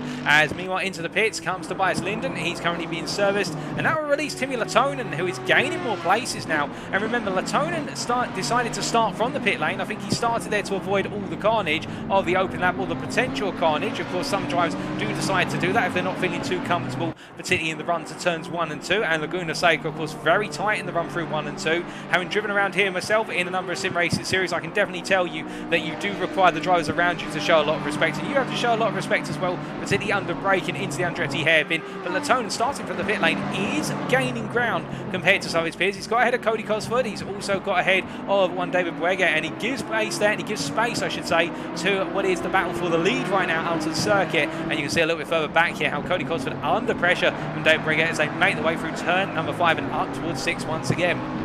Now as they roll on through, I think it's gone a little bit quiet with our stewards right now. It's the case that a number, oh goodness me, Cody Cosford there. We said it's got a bit quiet, and it's the case David Buega comes on through, and Cody Cosford gets it very wrong there and loses the position by running wide in the McLaren 720S, and the McLaren's just not enjoying it around here today. Well, the one McLaren, and that's Cody Cosford. I think the Team Bollers V-Sport driver will be using this one as a little bit of a reconnoitre and hoping just to get some points right towards the end as he rolls on down and around through turn at number 9 and up into 10 as he comes out of Rainy Curve and now down in towards the final corner he rolls. Meanwhile, a bit further down, we can see Martin van Munster here, the Dutchman in P24, the MVM Designs SAS Racing Team driver. making his way down through turn number 10, and as he comes on down at this point in time, right now really is a bit of a back foot versus the likes of Tobias Linden, Vittorio Simeone and Gareth Mills, given the fact he's yet to have made his first pit stop, but we'll wait to see how it works out for Van Munster a little bit later on in this race. Whether staying out longer than everybody works out. Timmy Latonen is into the pits again, and Latonen, I think, has decided, he's looked at Vittorio Simeone and thought, you know, I can go to the end of the race now, I don't need to worry about pitting later, and that is going to be very interesting to see how that works out for Latonen, as he is currently being serviced. He has cleared his second stop, I should point out, as he is now leaving the garage. But meanwhile, or his pit box I should say, but meanwhile, still continuing to put in the fastest laps of anybody, Luke Whitehead here, now up to P12, and well, his next target is Luca Dogano, who is 8.5 seconds up the road, and Luke Whitehead, that last lap, of 21.997, and I do wonder whether it's the case Luke Whitehead is running quite a light car in terms of fuel load by comparison, because right now he's the only driver to have set a 21 at any point in this race, but he is absolutely on point. And well, we can sing his praises all day, but at the same time we must also sing the praises here of what is Oleg Zholobov as he makes his way on around the circuit, and it is the case of Zholobov continuing to push on as they make the way on through. And I'm just hearing in my ear, ladies and gentlemen, we have had our first retirement of the race, and that is the retirement of Chris Soiger. There's engine failure, we can't quite see it on circuit, but there's been engine failure for the CHF Motorsport Porsche, and as a result Chris Soiger has had to retire from the race. We have lost our first car just over half an hour into this race, and he was running in a comfortable P11, and it's all gone wrong for Chris Soiger as they make the way on around. Well, sorry, it was a P10 in fact he was running in at that point in time, and that is very unfortunate as we see Oleg Zholobov here holding on to the lead for the time being, and Darren King keeping that pursuit on as they make their way through. But Darren King losing out now to a second. He's about a second behind as they make their way through turn number 6, and perhaps this is where King's now got to think about the undercut on the strategy or the overcut. He's got to pick one of the two versus Oleg Zholobov. Alternatively, he's got to think about the bigger picture of Phillips and Whitehead, who are very quickly going back into their pace and the form that they want to deliver. We'll see how that all plays on out. But right now, it is the case that we're just under an hour to go. The race is now transitioning more into that strategic phase where we are expecting more of the overtaking to occur through strategy and pit stops rather than out on circuit. Although it will come together, you can be assured of that. As you see Darren King, they're going a bit wide out of turn number 10. He may get a warning for that, given he may have gained some time. Of course, the automated track stewards will decide on that. But as they make their way across the timeline and onto lap number 26, they go. 26 laps already underway. Goodness me, the amount of laps they've done so far just shows you how fast the pace is around at Laguna Seca. It is the case that they're not letting up yet, and it's the same for Giovanni Izzo right now, currently P13, and it is the case chasing after his teammate Christian Embrini, and well, the Italian here, it's not quite gone the way he's wanted it so far, but he will be trying to bring things back together a bit later on in the proceedings, and we will wait to see how it all proceeds for Giovanni Izzo as he rolls on down and around through the rainy curve and into turn number 10. Now, as he makes his way through the right-hander, it is the case through what is turn number 10 and into turn number 11. Giovanni Izzo doing well here, but behind you see Sebastian Apostol under pressure from Joe Coffin as they make their way through turn number 11, and the Romanian driver here under a lot of pressure as Joe Coffin ekes that pressure onto him, and as they make their way up towards turn number 2, up towards the Andretti hairpin they go. It is the case of Britain looking for an opportunity here to get one up on our race winner in round number 2, and well, can Coffin pull it off? To be fair, Apostol has yet to take a pit stop. That shows you really how much Apostol is struggling here at Laguna Seca. He's gone very long. It may reward him with track position later on with regards to the strategy, but it is not looking good as Apostol then misses the apex slightly at turn number 4. It's a good exit out there compared to Coffin as they make their way down towards turn number 5. Now, I have just had it in my ear, ladies and gentlemen, with regards to Timmy Latonen's starting from the pit lane. He didn't choose to start from the pit lane. That seemed to have been some sort of technical issue with regards to getting started, and he happened to start in the pit lane. It seems to have been some sort of glitch with the simulator, which is very unfortunate for Latonen, but he is trying to recover this race right now, having made both of his pit stops. But you can see here Joe Coffin in that pursuit of Sebastian Apostol as they make their way down through the Corkscrew and into Rainy Curve, and will both drivers staying as they are for the time being as they make their way up into turn number 10. Now as they run through the right hand, here is the case of Apostol under a lot of pressure. He goes defensive into the corner. Coffin literally trying to get his nose down the outside there to get the cutback out of the final corner, and that was very brave from Coffin. That could have gone very wrong, but to be fair, Apostol knowing exactly how much room to give him, and we'll look at this, the pace that the Porsche's got in the run to turn 2. As they make the way down through the Andretti hairpin, Apostol goes very deep and Coffin gets the move done, and as a result moves up in position. Now can Apostol find a way back past Coffin for P14? Well, it'll be interesting to see if he's able to do it here, but I think Joe Coffin has finally made the move and he's made it stick, and well, he needed a little bit of assistance there with Apostol going a bit deep. Again, the pressure that Coffin was putting on, I think, was a sign of what was to come, and in the end the two of them had traded places, and you can see Coffin starting to inch out a gap as they make the way on around through turn number 5 and up towards 6, and as they come on through, meanwhile we do look from them to Harry Phillips here in P9 now, as the Wild Things Racing driver here looking to continue that campaign of moving up the order. We do have some cloud coming back over the circuit. In fact, track temperature and ambient temperature have both dropped by degrees centigrade since we last checked, so it is the case, the weather rolling on through, and that's very unfortunate to hear about the retirement there, Chris Sawyer, in the YouTube chat. And well, you looking so good there in a top 10 position, and well, appreciate you may not be racing at the moment, but do let us know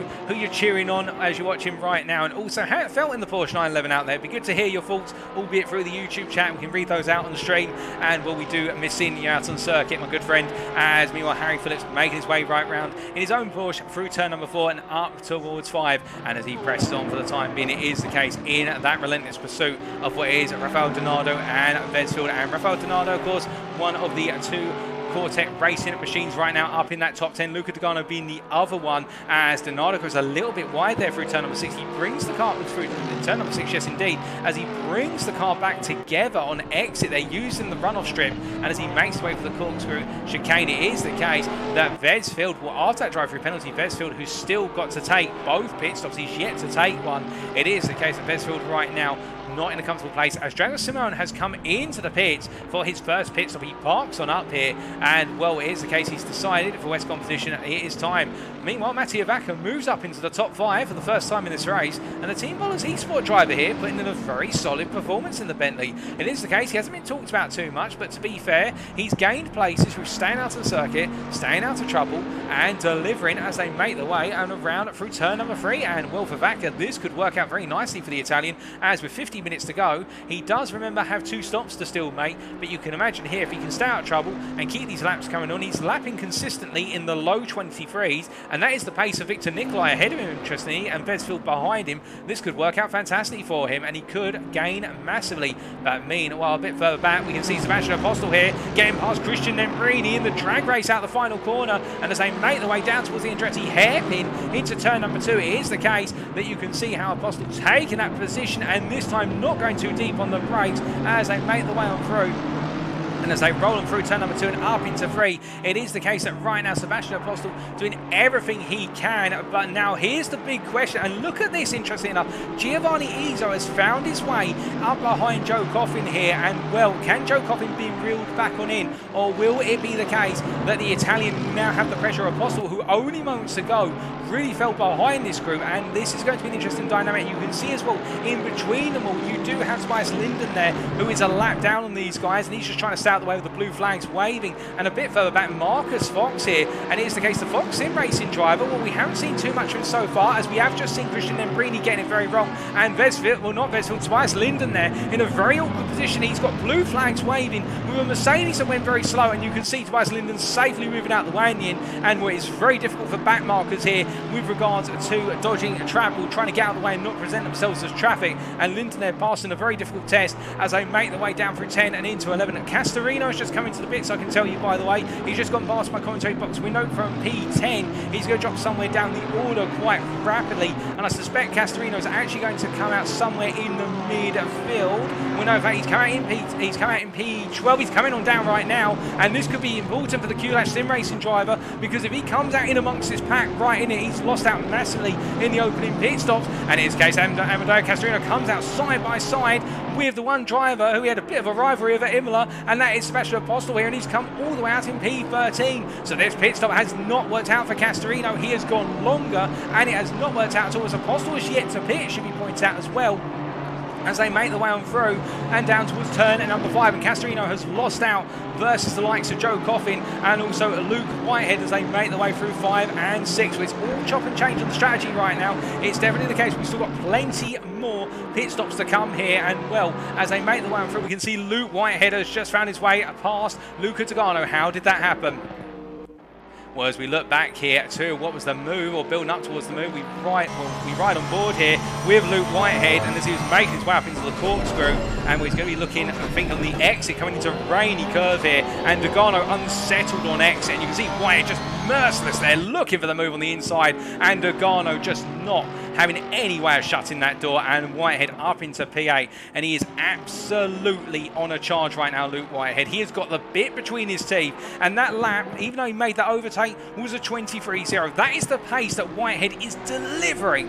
Lap on lap, Luke Whitehead is absolutely flying, and well, you can imagine right now Harry Phillips in P6. Well, we've got quite a few of you cheering on Luke Whitehead, and also we can see a number of you cheering on Harry Phillips as well. It's great to see, including Histrali there in the YouTube chat, and also Val4 Gaming. But it is the case that right now both of these two are flying, and Harry Phillips, I think, will know that Luke Whitehead is creeping ever closer as the race goes on. And for Harry Phillips, well, will it be the case that we see what happened in, of course, the Intercontinental Challenge Championship before Christmas in 2021, where Luke Whitehead was the driver who had to hold off George Boothby, and in the end it was a retirement due to mechanical failure for George Boothby, but it meant that Whitehead held on at the finish after a relentless assault, and then the engine just gave way for George Boothby with a couple of laps to go. And now Harry Phillips surely must be thinking that he is Luke Whitehead in that position, and Luke Whitehead is now the George Boothby, chasing him down very rapidly. We will wait and see how that all plays out as they make the way on through. And meanwhile, Vedsfield here in the pits for his first pit stop, and well, we'll look away very shortly. It's not too much happening. It's going to be a long stop, I think, for him, but we can see that Castorino giving that pursuit of what is Sebastian Apostol here, and the BMW drives, they've tripped over one another. And of course, not racing for the same team, but Castorino has lost out massively here. He's come out behind a car that is yet to pit, even take one pit stop, and the same for Giovanni Izzo here. And we're almost at the halfway point of this race now, and that is the big question in terms of these drivers. As we see Castorino looking for the move, and there's contact between the two of them. They're coming for the Andretti hairpin, and well, I think Apostol did not expect that out of anywhere. The fact that Castorino was going to look to the inside of the second part of the Andretti hairpin apex, but in the end Castorino's got it done. I think the stewards may frown that a little bit because they'll see that potentially as a push to pass, but I'll let them decide on that for you, ladies and gentlemen. Of course, feel free to give your thoughts in the chat, but it is the case that right now Castorino knows he's got to get through here, and his next target is one at Giovanni Izzo, as Victor Nicolai is into the pits from P3, and that promotes Mattia Vacca up into the podium position right now, as it is the case that Giovanni Izzo goes a bit wide out of 6, and as they make the way out the Rahul Straight, you can see a flash of the lights there from Giovanni Izzo to say, yep, I've made a mistake and I've got no speed, as they make the way on around and down through the corkscrew. But as they roll them down through right now, it is the case that Giovanni Izzo really struggling at this point in the race, and I think that Izzo, we're going to be seeing a pit stop soon as they make the way into turn number 10.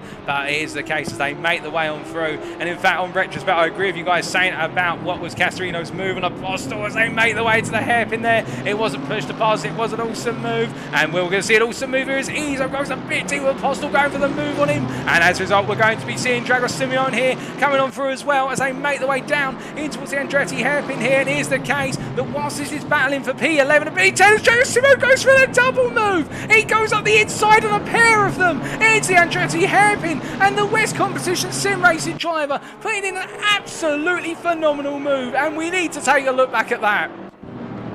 So coming out of the corner here, we'll see that he has Izzo move over to the right hand side, and Izzo going slowly, and then watch this, ladies and gentlemen, as he comes through the kink of one. It's going to be the case that you can see the space there. He's got the speed, and he just fully commits it down the inside here, and Apostol absolutely defensive to react, and my goodness, it is the case, a sensational move, and I think that could be one of the moves of the season right now. We're calling it, and where it was the case that only moments ago it was Castorino making a sensational move at the Andretti hairpin, and then Dragos Simeon says hold my beer and does it a 2-for-1 special instead. And my goodness, a fantastic move from SimGrid as they make their way down and around. And as he comes into turn number 10 right now, it is the case. I think it's going to be the Romanian with a big smile on his face with regards to that. But whilst we may sing his praises, we must also sing the praises of Joe Coffin, who has come into the pit for what is his second pit stop. And Joe Coffin right now, to be fair, taking this second stop so early on, I think he could be somebody to really watch out for late on in this race as he gets service. Meanwhile, Oleg Zholobov comes into the pits on the lead of this race, and well, with Dow King having pitted recently as well and come out in P7, it is the case that right now Zholobov has got to see where he comes out in relation to Harry Phillips and also Luke Whitehead. Now, Mattia Vaca in P2, making his way down and around through what is there, the rainy curve, and into turn number 10. And as he comes through the left-hander and up into turn number 11, it is the case the Team Ballers eSport driver, I believe, will take the lead of this race temporarily. We will wait and see where he is going to take the lead of this race, because Zholobov right now currently still in his pit box. And then it is Harry Phillips coming into the pits, and Harry Phillips in for his second stop already. Now, is this to counter Luke Whitehead, who stays on out here? Perhaps Harry Phillips is worried that if he stays out, Luke Whitehead is going to get too close to him and they're going to battle and lose time versus the drivers they want to be. I wonder where Harry Phillips has taken himself out of the battle with Whitehead to keep himself safe and potentially guarantee a spot on the podium. We'll wait to see, but that's not what I was personally expecting. And well, Luke Whitehead now P3 and continuing to rise up the order, and his next target is Rafael Donardo, and there is Donardo right now at the head of your camera as they make their way through turn number 3. And we have got quite, oh goodness me, and Marcus Fox there getting it all sorts of wrong coming out of turn number 3 and into the wall, just avoiding the tyre barrier, remotely avoiding it there. And Marcus Fox, well, that went very, very wrong. But we were just talking about Luke Whitehead, who is literally hounding after Donardo right now as they make their way up into turn 6 and then onto the Rahul straight. Now, what can Whitehead do here? He will know as he goes wide, and Whitehead making his first ever mistake really in this race to run wide. I think it is the case that it's going to be Whitehead who is pushing so hard here. Is he pushing a bit too hard? That is the question we could be asking, but I think he's the only one who will know whether he's pushing too hard. He will know his limits as the racing continues. We do have Kevin Gellin and Sebastian Apostol into the pits, and Apostol in for his first stop, Gellin in for his first stop as well as they make their way on through the pit lane. I can see him out of commentary box window. In fact, Kevin Gellin, I think, on for what is his second stop. My apologies, they're getting that wrong. But Luke Whitehead all over the back of Donardo as they make their way to the end of lap number 35 onto lap number 36. They go, and well, immediately there's no fight from Donardo. He just knows that Whitehead's going to come through one way or the other. It's the inevitable, and Whitehead is gifted the position there to P2, and Donardo, I think, knows that he's in a different race here because he has yet to take his first stop, and he's being wise. He's just staying out of the way, and with 40 minutes to go, focusing on delivering the end result here, which could be a top 10 at this rate for Donardo, and that would be a season best as I'm to understand it. But meanwhile, looking around from our leaders to a bit further down the order now, where has Harry Phillips come out since that pit stop? He's managed to come out here in P12 ahead of some rather nasty traffic in the form of Fraser Rustant, who has come in. Well, in fact, Fraser Rustant has had to move out of the way due to blue flags with Martin Ulrich there coming from Vesfield. But I think Harry Phillips has actually timed that pit stop to perfection because he's come out he's come out 9 seconds behind Christian Embrini. So Harry Phillips has got a 9-second window in which to deliver constant qualifying laps here. And meanwhile, Martin Ulrich is trying to hold off Vesfield. Both drivers have made a pit stop, and it's the Aston Martin driver who we look at and ride on board with as they make their way out to turn 2 and up towards 3. Now, Vesfield here, of course, will know that it's been a difficult race so far. He had that drive-through penalty earlier on for the contact with Luca Dogano, so he won't want to try and make any late moves. He'll be hesitant about that now in case it is the case that there's more contact, and he'll be frowned upon even more. And as our drivers make their way on through and around into turn number 5, it is the case that Martin Ulrich here doing everything he can. And well, we do have to cut away from this, ladies and gentlemen, because into the pit comes Luke Whitehead, and this is a critical pit stop because Whitehead, of course, has made one stop already. And well, where is Harry Phillips in all of this? He's making his way up into the corkscrew right now, and we're going to take a quick sip of water because this could be race defining for the pair of them. Now, as Harry Phillips makes his way on down and through the rainy curve here into turn number 10, in this case Whitehead, as I look at my commentary box window, is still being serviced by the pit crew. And as Phillips makes his way on through and up into turn 11, it is the case that the Wild Things Racing driver here making his way through the left-hander. Now, has Whitehead cleared his pit stop? I don't think he has. No, Whitehead is still being serviced. So, in fact, he's just cleared his pit stop, and that is the delta between them as Harry Phillips goes on down towards the Andretti hairpin. Whitehead's just about to come across the pit limiter line so he can go back up to full speed and go racing. But that is the delta, and Whitehead, to be fair, is now the second driver out of all the drivers who have completed both mandatory stops. And what that means is Whitehead now will be going all in to the end of the race here as he chases after Harry Phillips, and we do believe that means it is on between Harry Phillips and Luke Whitehead for the potential win. We will wait to see how it all plays out. But what I can also tell you right now, a huge factor in this race, as we do look at Mattia Vaca here, our race leader, look at how dark it's got as well. It's only 4 o'clock in the afternoon here in California, and already we have got heavy cloud coming over. We're not expecting rain, I can assure you of that. And also our radar is saying there's no rain expected in the next 30 minutes. But track temperature has plummeted by 3 degrees down to 26 degrees centigrade. It doesn't sound like much as we have a car running wide there. I think that's Gareth Mills who moves out the way for both drivers coming through a lap up. But it is the case that as they make their way on through right now, well, I can definitely tell you it's a situation where track temperature comes down by 3 degrees centigrade. That can affect tyre pressures quite significantly and affect the balance of the car, and some drivers may be impacted by that, but we will have to wait and see, as right now Vaca has yet to make his first stop. And I think for the drivers who've yet to make that opening stop, that is Mattia Vaca, Rafael Donato, Luca Dogano in our top 3, Giovanni Izzo and Christian Embrini, P9, P10. They are all waiting and just trying to outlast everybody out of the circuit, but I think it may be a policy that's not working out, and particularly was pointed out by one of you in the YouTube chat earlier, in the fact that it is the case that a number of drivers who've left it late and Mattia Vaca have lost time to the drivers who've already pitted, and Vaca comes on in now, and will he demonstrate that quite clearly as Oleg Zholobov here currently in P5, and he will have to keep in mind that Harry Phillips has already made 2 stops, and will the Russian driver here react? Will S&P Racing Esports bring their lead driver in, or will it be the case that the championship leader stays out there? Remember, he's had 2 third places so far in this season, in the opening round and the second round. Can he make it 3 out of 3 in round number 3, or can he go higher? Can he get himself onto the top step? Can he get himself onto the second step? We will wait and see as they make the way on through and down and around. But right now it is the case, the Russian driver here doing everything he can to push on, as Mattia Vaca is still being serviced, and Amadeo Castorino here doing everything as well in order to try and deliver as he makes his way down in towards turn number 2. And as he rolls on in, it is the case,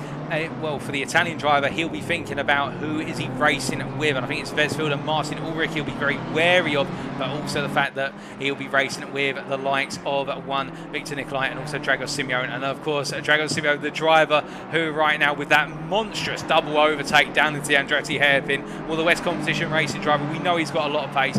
We know he missed out at Imola in terms of result due to the strategy not working out and the rain not coming at the time he wanted and in the intensity he wanted. And here tucked in behind Kevin Gelin right now, who's currently in P19, and it is the case that Kevin Gelin, to be fair, has done nothing wrong in this race. He's just been the driver who's had the worst luck of anybody over the course of this season so far. 2 DNFs and today a spin at turn number 2 at the start, where he's going to try and bring the car home to the end here. The steering rack hasn't broken, the engine hasn't broken, and his spirit hasn't broken. He will bring it home. We do hope for him with 35 minutes to go here. Can he get any further up the order? We will have to wait and see, but we look from him to Christian Embrini, and I do believe Christian Embrini's had an, oh goodness me, Christian Embrini with an absolutely broken front on that car. That Mercedes a lot of damage. He's been into the wall, and I'm hearing from one of the trackside marshals in my right ear right now that he's had an incident with the wall coming through turns 3 and 4, and that is why Christian Embrini has gone from P9 to P12, and what was looking to be quite a strong performance is now not looking as though it could be a top 10 at this point. As he makes his way down around, you can see Martin Ulrich all over the back of him here. That damage on that Mercedes is costing it the ability to get through the corners, and will they both peel into the pits here? And Ulrich, I think, was hoping not to have this as they make the way on in, but both of them coming in. Ulrich to clear his final stop, and Christian Embrini to clear his first stop here. So Embrini a long way off in terms of the strategy race as they make the way on. WeatherTech Racing not in a good place in this race in terms of those pit stops. But meanwhile, we look a little bit further up the order, and we can see Vesfield here making his way out of the pit lane, and Mattia Vaca had an offer. Something happened between these two. So they were battling. So Mattia Vaca was battling with Vesfield. Now, as they came out of the final corner here, I think there's been contact between the two of them. Now, Vaca went into the middle of the road, Vesfield over his back, and as they made the way into one, well, you can see a bit of contact between the two of them just off the back there, and Vesfield having to take to the pit line.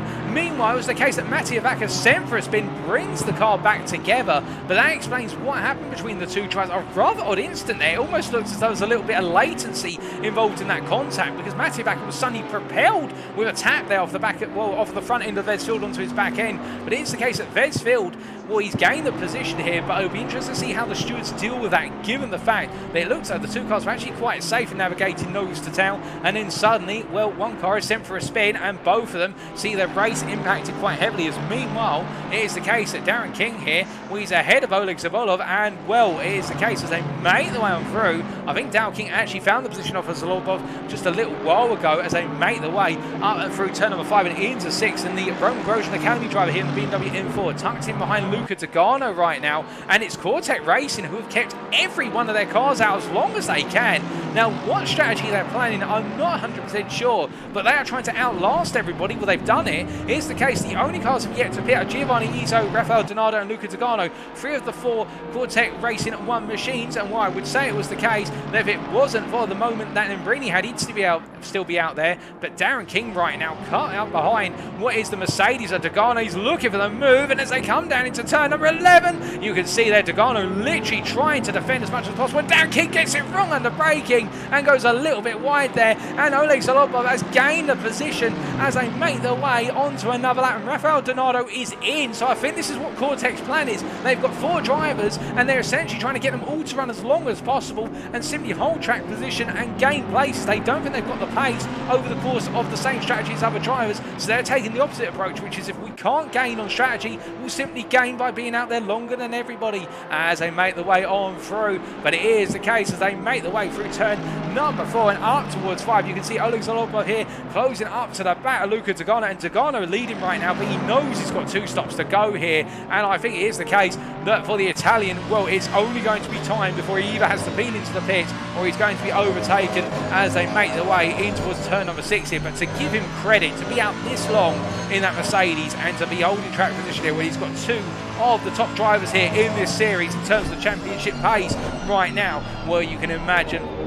And it is one of those situations where there's a lot of pressure and he's rising to that challenge as they roll down through the Corkscrew here. You can see Dow King looking for that move versus Zholobov. There's a little bit of a tap there and Zholobov goes wide. And well, I think Dow King there just a little bit too close. I'm not 100% sure how much contact there really was there. It was the smallest of taps, if anything. But my goodness, and it is the case that Darren King and Oleg Zholobov here both contesting that P2 and what is effectively the lead of this race. But the more battling these two do with one another, they've got to know the fact that means that Harry Phillips will only gain over the race distance as they make their way down towards turn number 12. Not turn number 12, turn number 2. My goodness, but adding 10 onto it when there's not a 12th corner here at Laguna Seca. And it is the case that right now Darren King pushing on and Zholobov not too far behind. And as they make the way on around right now, we've still got half an hour to go, and well, it's anybody's guess here. Place your bets, ladies and gentlemen. Is it going to be one of these two drivers who brings home the win, or will it alternatively be P8 man Harry Phillips, who's cleared both pit stops for WeatherTech Racing, trying to bring it home? Or could we see an absolutely absurd and sensational revival here of form from Luke Whitehead as he makes his way down to the edge empty hairpin? He goes past Wesfield, who gives him the space on the inside here. Wesfield knows that it's the case. You can't prevent the inevitable of the Roman Grosjean Academy driver here. Luke Whitehead right now being the best part of what is, if we do our maths correctly, about 6 to 7 seconds of a Harry Phillips, and he is still pushing hard. That last lap from Luke Whitehead, the fastest lap of the race, a 21.1. It is the case that he is absolutely on fire. Meanwhile, Harry Phillips a 22.4 I should say. Luke Whitehead is lapping right now 1.3 seconds faster than Harry Phillips when he's in clear air, 1 second as a minimum. And as we can see there, Giovanni Izzo goes a little bit deep, but Whitehead not able to find a way on through. He's going to have to wait here with Izzo keeping ahead as they make the way through the Corkscrew. But this is absolutely monstrous form, and in half an hour remaining, he's going to look for the move here on the inside versus Giovanni Izzo, and he's going to do it for a rainy curve. And as they make the way down, Victor Nicolai into the pits here for his final pit stop as he comes on through. He comes in from P6, but Luke Whitehead right now is literally unleashing the beast. And what you can see here in the rear of your picture is the case that we have Wesfield going round the outside of one. What is there? And going around the outside of Giovanni Izzo as he gains the position, and Wesfield coming on through here, and WeatherTech really just not on the pace today, as we can see the Intruder Racing team driver Vesfield, after the contact at turn number 2 on the opening lap, is recovering this race, as we see David Weger there coming out of the pits down in P18, having cleared all of his stops, and well, he will be yielding shortly with the blue flags waving. And as they make the way on the way right now, we know that Vesfield, with that drive-through penalty as well, with a contact with Luca Dogano, he will need to take another pit stop at some point. Timmy Latona, meanwhile, down in P19, and well, he's chasing after David Weger, who's a bit further up the road. But as they make the way on around right now, I can tell you it is the case that Tobias Linden into the pits. He's just cleared what is his second stop. We have had a couple more retirements in this race. Haven't quite a confirmation of who specifically has retired. I'm trying to get that for you, ladies and gentlemen. But meanwhile, Harry Phillips here, well, he's found his way past Rafael Donato, and well, let's take a look back at how the move was made. So we can see here Harry Phillips, as we take a look back to turn number 5, he was quite a way away, and as he made his way in the long route towards 6, I suspect we're going to see Donato get it a bit wrong here through 6, because the amount of ground that's been gained. Where's the dust? There's the dust being kicked up, so that's Donato running a little bit wide, and then Donato staying there to the right. Harry Phillips flashing his lights, and will Donato not fighting this? 9, I think in his mind that he was going to have to give up eventually as they make the way on through. But as we see them coming down through the Corkscrew, we'll very shortly be returning to the live pictures, and well, as we return to those live screens right now, Harry Phillips now only 4.5 seconds ahead of Luke Whitehead, and on that lap, Luke Whitehead a 121.3, Harry Phillips a 22.4, Whitehead gaining another 1.1 seconds. It is the case that right now, if he continues at this pace within the next 5 laps, Luke Whitehead will be on the back of Harry Phillips. That will mean that with about 16 minutes to go in this race, if not even sooner, about 18 minutes to go in fact, Harry Phillips will have to pull off the ultimate defence of his life in order to be able to keep Luke Whitehead at bay. Well, as they make the way on the ground right now, we will wait and see what happens, but this is building up to a huge crescendo, and meanwhile we've still got the pit stops of our leaders to consider. Will they be quick stops? Will they be short stops? We're not 100% sure, but what we can tell you is that whilst Laguna Seca is not known typically for overtaking, we've had plenty of it. We've had plenty of overtaking, some daring moves, some of the season best moves so far, and I'm going to put it out there that we have had some of the overtakes of the season still with 5 rounds to go, and that's daring of me, and well, I hope it doesn't come back to haunt me as your commentator, folks, but it is the case that Laguna Seca has served up a treat, and we still have 26.5 minutes to go as we look at Mattia back here down in P12, still with 1 more pit stop to go, and the Ballers eSport driver here, well, he stayed out as long as he possibly could on that opening stint, but I think this has come back to hurt him a little bit, given the fact he will have 1 more pit stop, and he's going to drop even further down the order. As they make the way on through, it is the case that I think Oleg Zholobov has been given the lead back by Dale King. I'm not 100% sure here what's happened between the two of them, but it was Dale King who was ahead earlier, but I think the two of them swapped places back there out of the contact between the two drivers. But as they make the way on through right now, it is the case that as they make the way down and around through the Corkscrew here, well, we can see Oleg Zholobov keeping things nice and firm, as meanwhile Darren King continues to pursue. And remember, these two cannot really afford to fight right now, for the simple reason, if they want this win or they want to be on that podium, they have to react to Harry Phillips and also Luke Whitehead, and that's the hard thing for them, because we've seen time and time again King want to take that position of Zholobov, but there's always something that's gone wrong when he's gone for the move. Alternatively, there's just not quite worked out the way he's wanted it to, and I think now he's fallen back a little bit. And in terms of lap time, that last lap from Zholobov, a 22.3, King a 22.5. They're lapping at the pace of Harry Phillips, but they're not matching Luke Whitehead, and Whitehead has found his way past Donato, I'm hearing. We haven't seen it on camera, but it is the case that Luke Whitehead has found his way on past, and there you can see it. And as the camera pans around here, I think we're going to be seeing 2 drivers who we've wanted to see in a single camera shot very shortly, because he's only the best part of what is 2.5 seconds up the road, and that is Harry Phillips. And well, as we look to the helicam here, will we see both drivers in the shot? We won't quite at the moment, but I can tell you that Harry Phillips is not too far up the road. There is he, just very briefly at the bottom of the camera as they make the way on through. And well, as they come through right now, you can see Harry Phillips here by comparison, and this is how close it's getting between the two of them as Whitehead is pushing on. And well, very soon I can imagine, give it 1 or 2 more laps, and they'll definitely be sharing the same television space. As meanwhile, Drago Simeon here in P5, he's found his way past a rather damaged car there of Castorino. Amadeo Castorino's had something go very, very wrong. What has happened to Castorino? Well, making his way out of turn number 4 here, and that's Drago Simeon looking for the move. Now, as they're coming up into turn number 5, Well, Jackson going for the move there, just a standard move. I think something's gone wrong for Castorino well before that, because we're looking close here. Castorino's got damage on the front of the car. Well, wherever it's gone wrong, it's happened off camera, because Castorino with a damaged front end and Drago Simone here up into P4, gaining the position there with the move up into turn number 5, a classic move up the inside, and as they make the way into the, where's the corkscrew there, it is the case that Castorino into the pits to repair the car and to take his final pit stop, so he's doing 2 with 1 stone, as meanwhile we look from one BMW to another, and we see Victor Nicolai here looking for the move versus Giovanni Izzo, and Izzo yet to pit. It is the case, the Cortec driver, much like Luca Zagano, they both are staying out, and Victor Nicolai looking up the inside, he parks it nicely on the apex there, shuts the door to Giovanni Izzo. Now can he hold off in the straight line run, as we see a stop and go 10-second penalty for Vesfield. I've not heard of a stop and go 10-second penalty in the meantime, but we will find out about that very shortly. But that is for Vesfield, and well, let's find out very shortly as Victor Nicolai here defends versus Giovanni Izzo and holds him at bay. But there is a stop-go penalty for car number 42 for hitting the rear of the car 16 just after start-finish line, and that is for the contact with Mattia Vaca.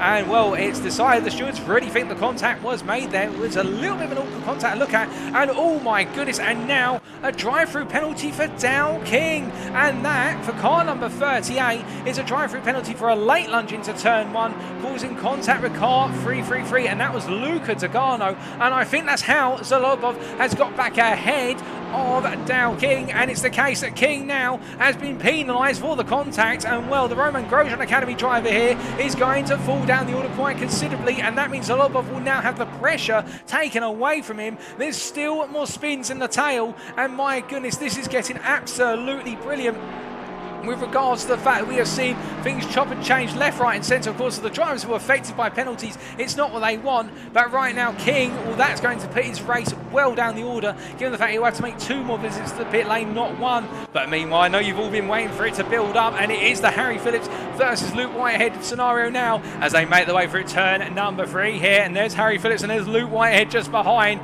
and well, we ride on board with Luke Whitehead as he takes himself around through turn number 4 here, and Harry Phillips may look like a little bit of a speck off in the distance right now, but given the pace that Luke Whitehead has been showing, it is the case that Harry Phillips is being reeled in. The gap between the two of them going onto this lap, to give you an idea, was 1.2 seconds.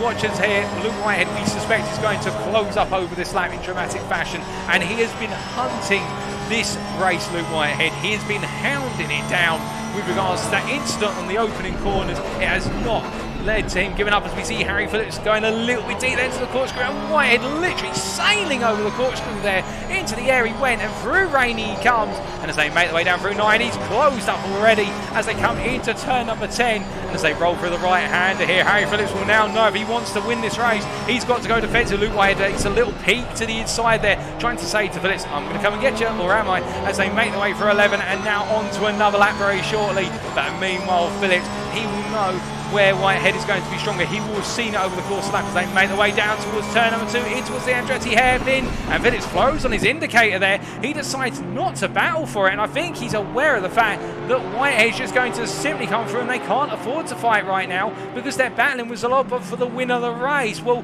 I think if we were all hoping for a big battle, it hasn't materialised, and Phillips has simply thrown on the indicator there and said, Whitehead, if you want it, go for it, because we're not quite done yet. We'll sort this out after. Zholobov, that's a bit unfortunate. I think we were all hoping for a bit of a popcorn battle, but I hope you can understand why they're worried at the moment about this man and what he can do if he stays out for even longer. If he goes to the final couple of laps and then pits, it'll be a short stop, and they cannot afford to fight one another to let him take the wins. We see Dow King peeling into the pits there, and meanwhile Marcus Fox staying on the outside through the turn number 11.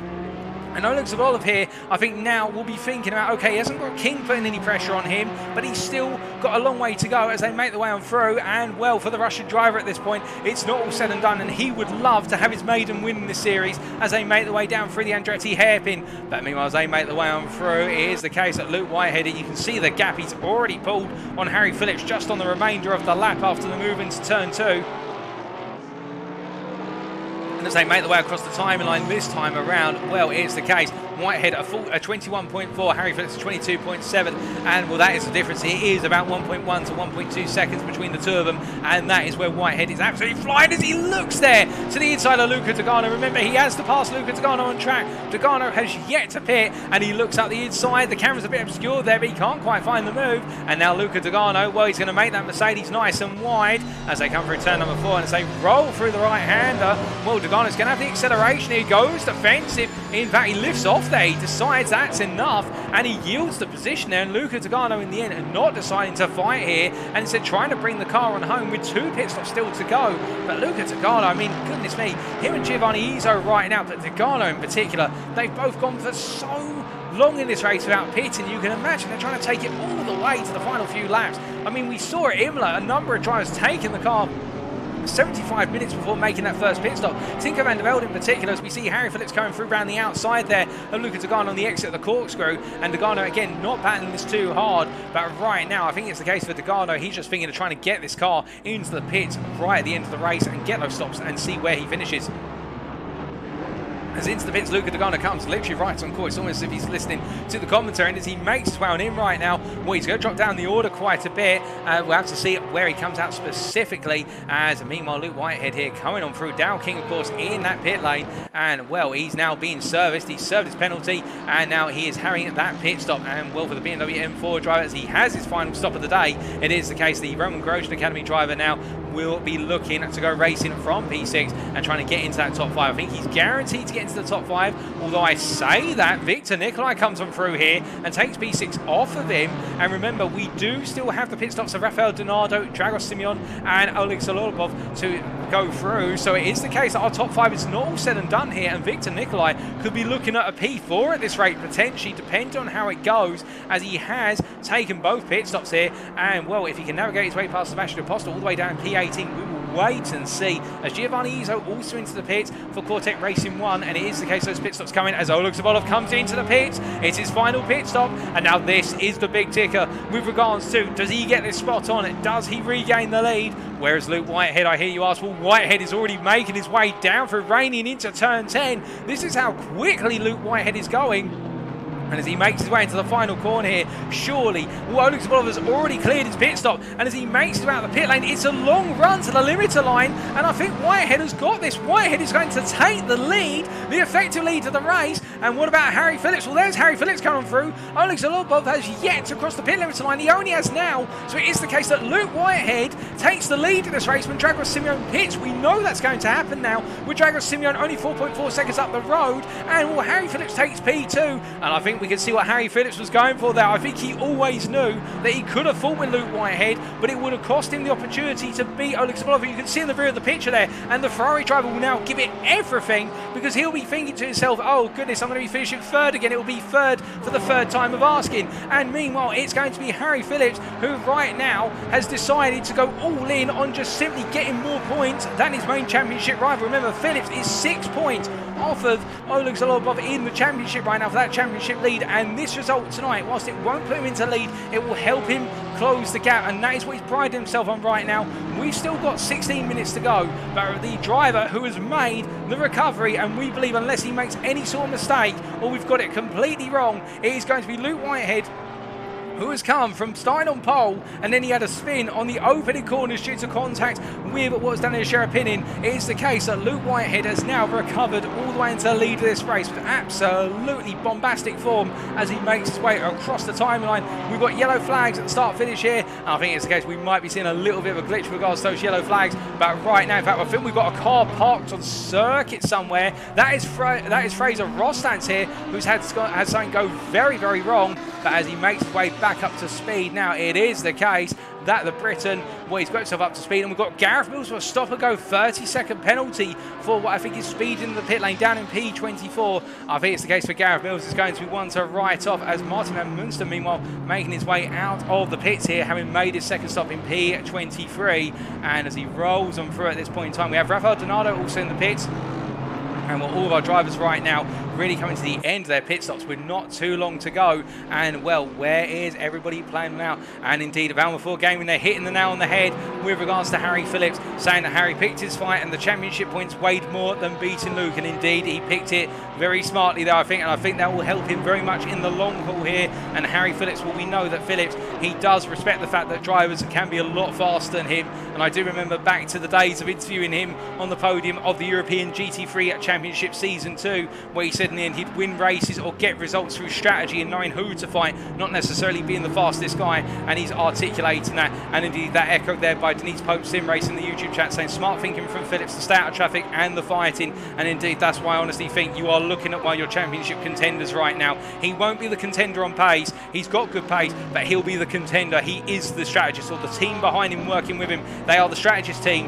and they know the fights. Meanwhile, Drago Simone here coming out of the pit lane. Now, where does this put him versus Victor Nikolai? Well, here's Victor Nikolai right now, the West Competition Racing driver. The two teammates, of course, as Drago Simone gets a stop and go 30-second penalty for speeding in the pit lane. Plus, also, and I'm sorry to report this, ladies and gentlemen, that pit stop for some reason has not registered. So the West Competition Racing team, it's all gone horribly wrong. And then he gets it wrong on the exit of the pits and almost spins the car. And it's all what was looking to be a P4, P5 for two of the team members as Sebastian Apostol down in P18 comes on through. It's now the case that all their hopes and dreams of the top 5 lie with Victor Nikolai as they come through turn number 4. And my goodness, how it could go so wrong in such a short period of time.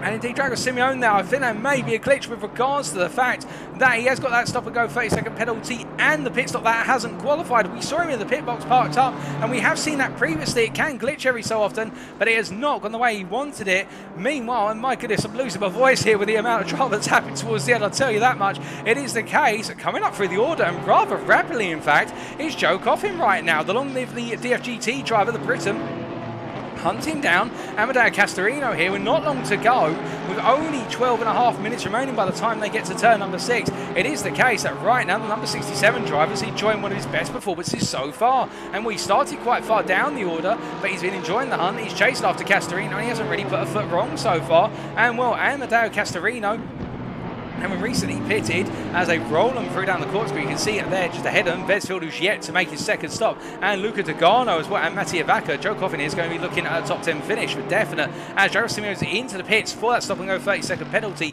which will promote a number of drivers as they come on through. But you can see it, Joe Coffin all over the back of Castorino. He looks for it into the final corner. He's not close enough to go for it, however. You have to wait. Perhaps he'll go for the run in towards the Andretti hairpin. Maybe he won't. We'll have to wait and see. He is very close though as he comes across the line. As he makes his way down towards turn number 2 here, you can see the BMW just having the grunt initially as they make their way down. And we do know that the Porsche not having the straight line speed compared to the other cars, even if the downforce is taken off of it. And as they make their way down through the Andretti hairpin, as we've got some dust being kicked up there. And I think that is from, we've had Rafael Donato pit, so it is the case it's not from him. But we can see we've got Vesfield there making his way on past Luca Dogano. Dogano was the one who ran wide. And as they roll him through the right-hander here of turn number 4 and up towards 5, it is the case. Well, Vesfield has now passed that challenge of Luca Dogano, and the whole pack behind him will now have to do the same as they make their way up towards turn number 6. But Drago Simon will stop and go 30-second penalty. Is falling down the order like a stone. He's all the way down to P15 at this current point in time, and it's going from good to bad to disastrous for the Competition West Racing driver, as he's now down to P16. David Buega taking that P15 off of him as that penalty is still being served. And indeed, a point there from Maddie M in the YouTube chat, and saying that shouldn't be forgotten about as Castorino looks at a move there versus Luca Dogano. He can't quite find it. Is the fact that Joe Coffin started at the back of the field, ladies and gentlemen. He was disqualified from qualifying due to a penalty he didn't serve in the previous race, and as a result now he's all the way up into a top 10 battle here. And well, it's a case that he's really come alive, and Porsche or not, the Porsche very strong here. You can't take anything from Coffin, the fact he's bouncing back as they make their way across that timeline onto lap number 57 for them, and they make their way down towards the Andretti hairpin. And this time, well, Luca Dogano is still having to serve that one pit stop, much like Vesfield, much like Mattia Vacca. This is an opportunity for them all to potentially take a swipe at P6 if they can, as they roll them through. Meanwhile, it is the case that we see a little bit further down the order Martin Ulrich closing up to the back of Kevin Gellin, and well, we can see them here. And here is Martin Ulrich, the McLeod Racing Team driver, trying to hunt down that position, as we see Harry Phillips coming through, flashing the lights there, I think to say thank you. The blue flag's being waved. by our marshals, and will Harry Phillips coming on through, as meanwhile we can see a Luke Whitehead. Well, he's already navigated past all this as he makes his way through the right-hander turn number 3, and well, Luke Whitehead just breaking off into the distance here, and he doesn't need to do anything now other than simply match the pace of Harry Phillips and bring the car home, and Harry Phillips has fallen back to a gap of approximately 6.5 seconds. In fact, it's 7.5 seconds now as they continue on around, and as they make their way through Oleg Zholobov here, well, he is currently closing down Harry Phillips. Harry Phillips on that last lap, a 23.3, Oleg Zholobov a 22.6, and if that continues, that change of pace, 0.7 of a second a lap with a gap of 3.3 seconds. We do a quick bit of maths here. That means that within 5 laps, Zholobov will be in attacking distance, if not within 4 laps, and given we've only got 9 minutes to go, and the lap time being just under 1.5 minutes, that could mean the final 2 laps, Oleg Zholobov could be attacking for P2. We'll have to wait to see how it plays out. I think the traffic will decide how it plays as well. Harry Phillips catching traffic, a bit of a misfortunate moment, but it's all in the balance as we see here Oleg Zholobov pushing on to want to come home 1 place higher than his favourite finishing position, it would seem, P3 so far, because he's finished there every time in this championship today, as it's a stop and go 10-second penalty for Mattia Vaca. I've just heard in my ear, and we've seen it come on screen. Now, what's gone wrong with the Team Ballers eSport driver, as he's been given a slap on the wrist, and well, that is for avoidable contact with the lapped car of car number 16. Also, not for car number 16, that is avoidable contact for the car of 525, I should say, and that's Timmy Latonen. So Mattia Vaca getting it wrong in passing a lapped car, and that's a stop and go 10-second penalty to add to the fact he's yet to have taken his final pit stop, and well, that will be a huge upset for Team Ballers Esports, who were doing so well with their Bentley driver to keep him up there. He did have to make another pit stop anyway. He would have dropped down the order, but this is not the drop they would have expected as he makes his way onto another lap. But as he rolls on through, to give you an update on the battle between Harry Phillips and Oleg Zholobov, is the case that last lap 0.6 of a second swung towards Oleg Zholobov with a fact 22.1 versus a 22.7. So it is the case that right now that gap is continuing to come down, but we look to Amadeo Castorino here, who continues to try and find a way past Luca Dogano, and he's got Joe Coffin just behind him, and they haven't found a way past that Mercedes. As we've said time and time again, with overtaking being so difficult here at Laguna Seca, and add to that the sheer grunt of that Mercedes on the acceleration zones on the straights, and they're short straights as well. You can imagine how difficult it is going to be, as we do see there Castorino going a little bit too, oh goodness me, and contact to Joe Coffin there, and well, that looked a little bit, well, a bit of latency there I think for Joe Coffin as he brings himself back up to speed, but that is not the way he would have wanted it to happen, and with that in mind, it's gone a bit wrong for Joe Coffin when all is said and done, as he makes his way on around right now, and he was looking very strong, and Castorino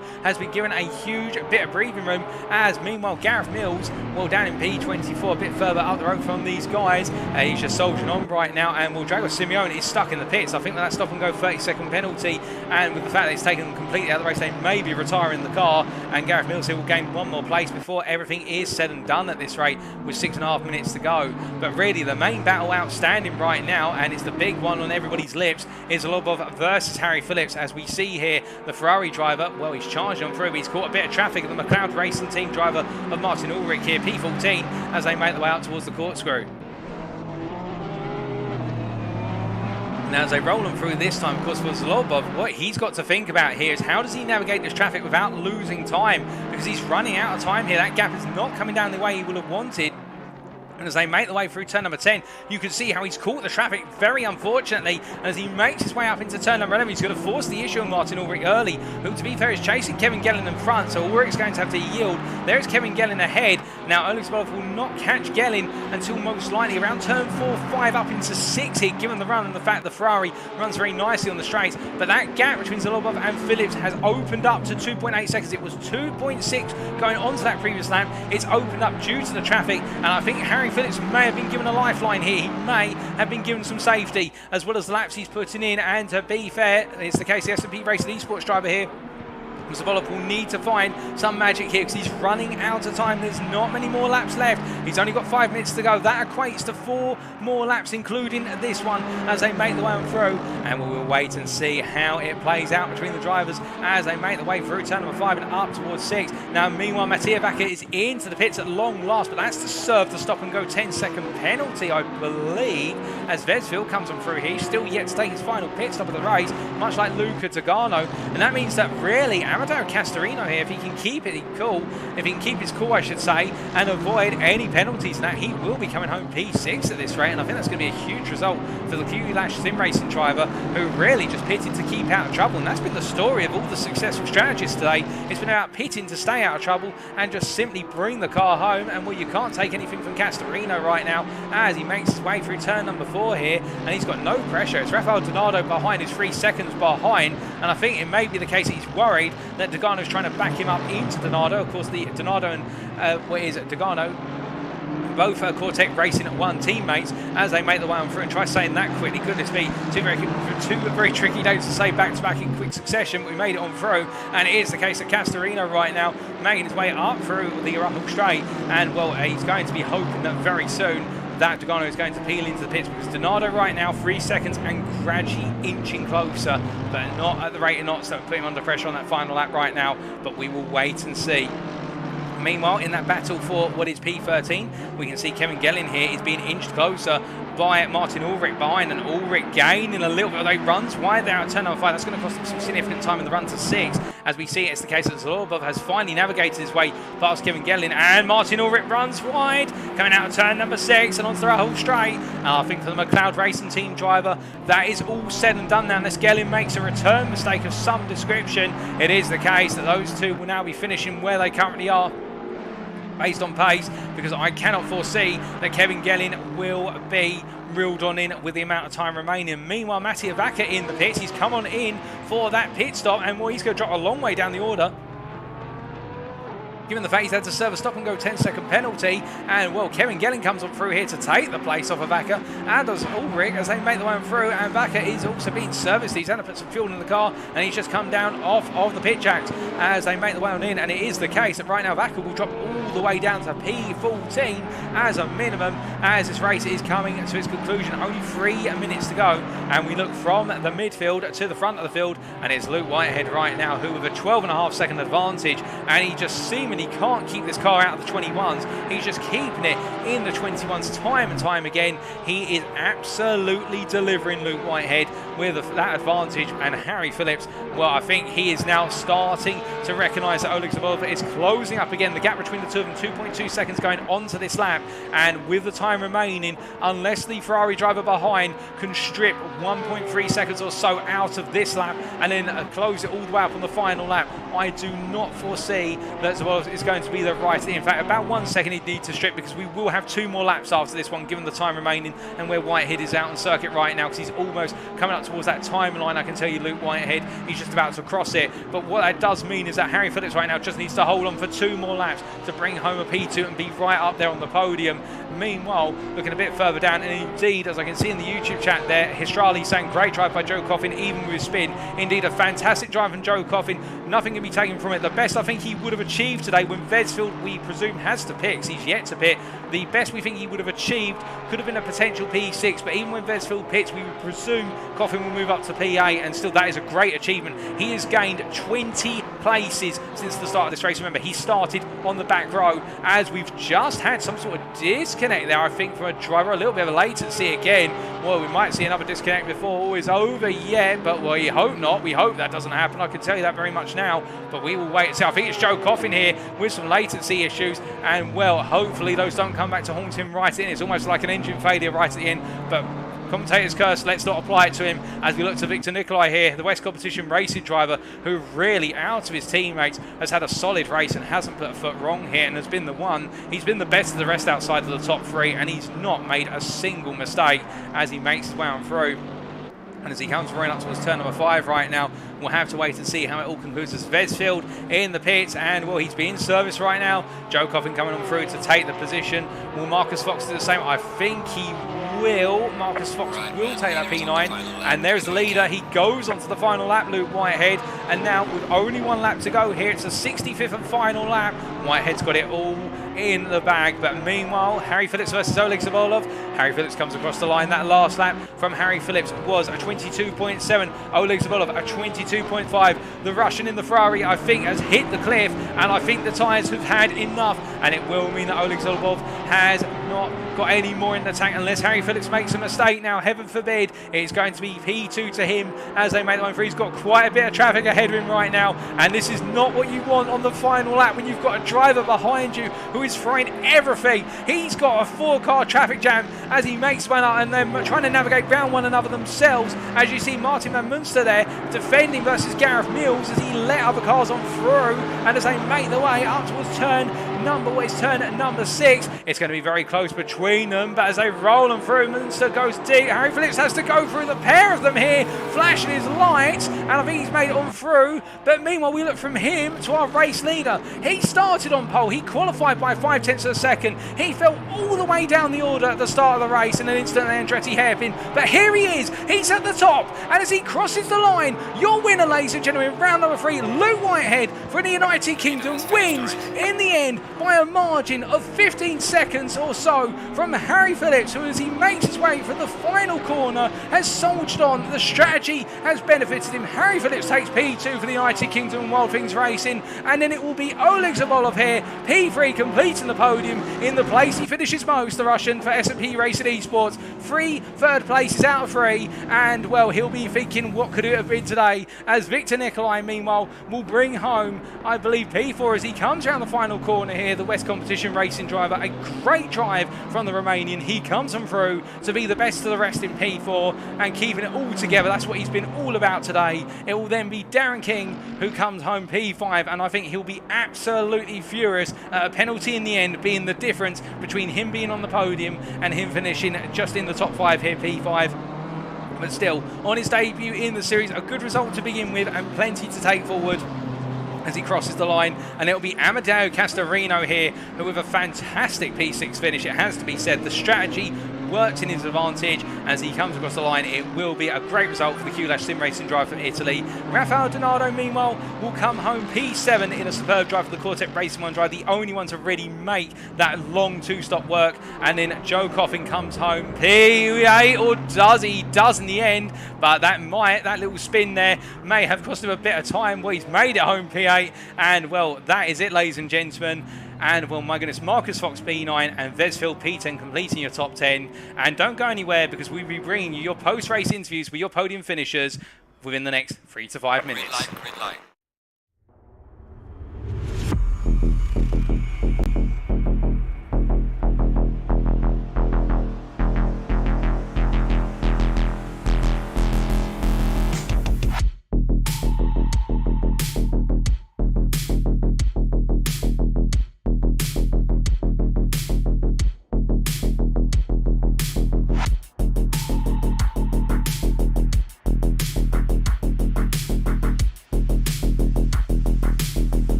Right, ladies and gentlemen, well, it is time for our post-race podium interviews with our podium finishers.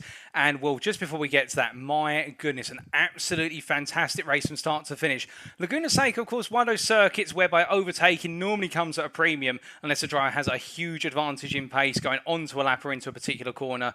But, well, our drivers here in the World Tour bucked the trend considerably. And if there were not overtakes through strategy, there were some fantastic overtakes out on the circuit. But the one driver had to make the most overtakes of everybody and really bring the race back to him. Luke Whitehead in the number 21 car. Let's bring him in and hear from our race winner who had to do it all in the end to bring it on home. We're just trying to get him into the interview room now. Hello, Luke. Can you hear me? Loud and clear. I can hear you. Luke, congratulations on what I've got to say is perhaps one of the best drives in all my time in commentating on sim racing, to start on pole, to go all the way down the order, come the end of the first lap, and then just come all the way through the field and back towards the front. I mean, it has echoes in a way, albeit without the rain, of Jenson Button's recovery to win at Canada all the way back in 2009. Just how does it feel to have taken the win at Laguna Seca? I'm a bit lost, to be honest. I don't really know how to respond to that race. I mean, obviously pole. I was unhappy with the lap I did in quali. I had about 3/10 in my pocket, so I kind of wanted to do better in quali, but it wouldn't have made a difference anyway. And then obviously turn one, Danila I think he was trying to defend from Harry and then just misjudged how far he was from behind me. I got spun round, and then someone got pushed. I think it was actually my teammate Dow. I think he got sort of shoved into me, and then that gave me 25 seconds of damage. So I tried to push for the first few laps, but the car just wouldn't turn, and I was doing, I think, like half a second off the leaders, and I was like, this isn't going to work. So I pitted, put a bit more fuel in, fixed all the damage, came out in 28th. I think it was dead last. And then I was just like, right, every lap needs to be a quali lap. Every time I catch someone, I've got to dive bomb them straight away. Like, can't be behind them for more than a corner. And I was saying to Harry in the waiting room, I wasn't behind a single car for more than a corner. Like I caught them, slammed it up the inside, and they had to like turn out the corner. I think, a lot of people, I've got to be honest, like the majority actually just moved aside and let off. Like, Seb Apostol and a bunch of other guys, they just sort of indicated off the racing line, broke, and then I was able to go through. So that was really helpful. But yeah, I'm still surprised at the result.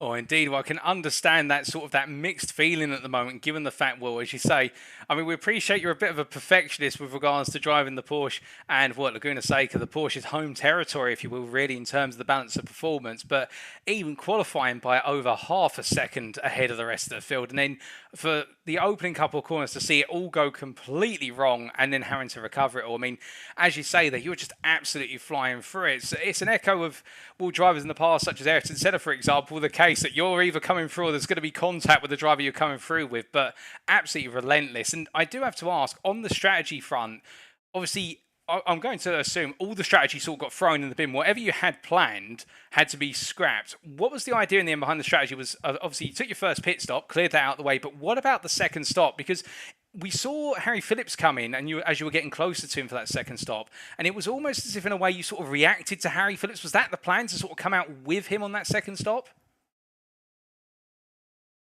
I mean, luckily, like my strategy didn't actually change that much. Like I was planning to hit sort of middle of the race around the same time that I did for new tires, and then at the end pit with like 1 liter. And obviously, I just did that pit stop at the start instead of at the end. And I fueled up a little bit more to pit for tires a little bit later because I wasn't sure whether people would go for tires or not. A lot of people were saying, and like Dalking was saying, that he wasn't going to change tires. So I was kind of like, if I don't change tires, or if they don't change tires, then I'm not going to either because the deficit would just be too high. And I took a gamble that they had changed tires when I pitted, and luckily they had. And the pace was just relentless. I was pushing absolutely out of my skin. And to be honest, as you compared me to some real greats in F1, it's a pleasure to be compared to those guys. But yeah, I mean, when it happened, I was a bit frustrated. I was kind of like, come on, man. And then, but after a sort of sector, I was like, no, get my head down.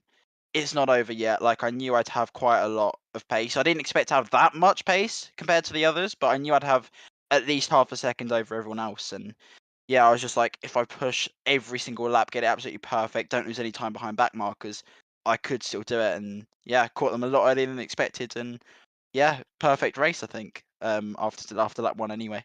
Oh, indeed. I mean, the pace you were showing, particularly in the hunt of Harry Phillips, was the case that you were lapping at some points 1.2, 1.3 seconds faster than him, lap on lap. And in the end, well, we knew it was going to come, but at the pace you demonstrated, I mean, I do have to ask, were you expecting Phillips to go defensive down into the Andretti hairpin when he flicked on the indicator and said, no, Luke, you can have the inside?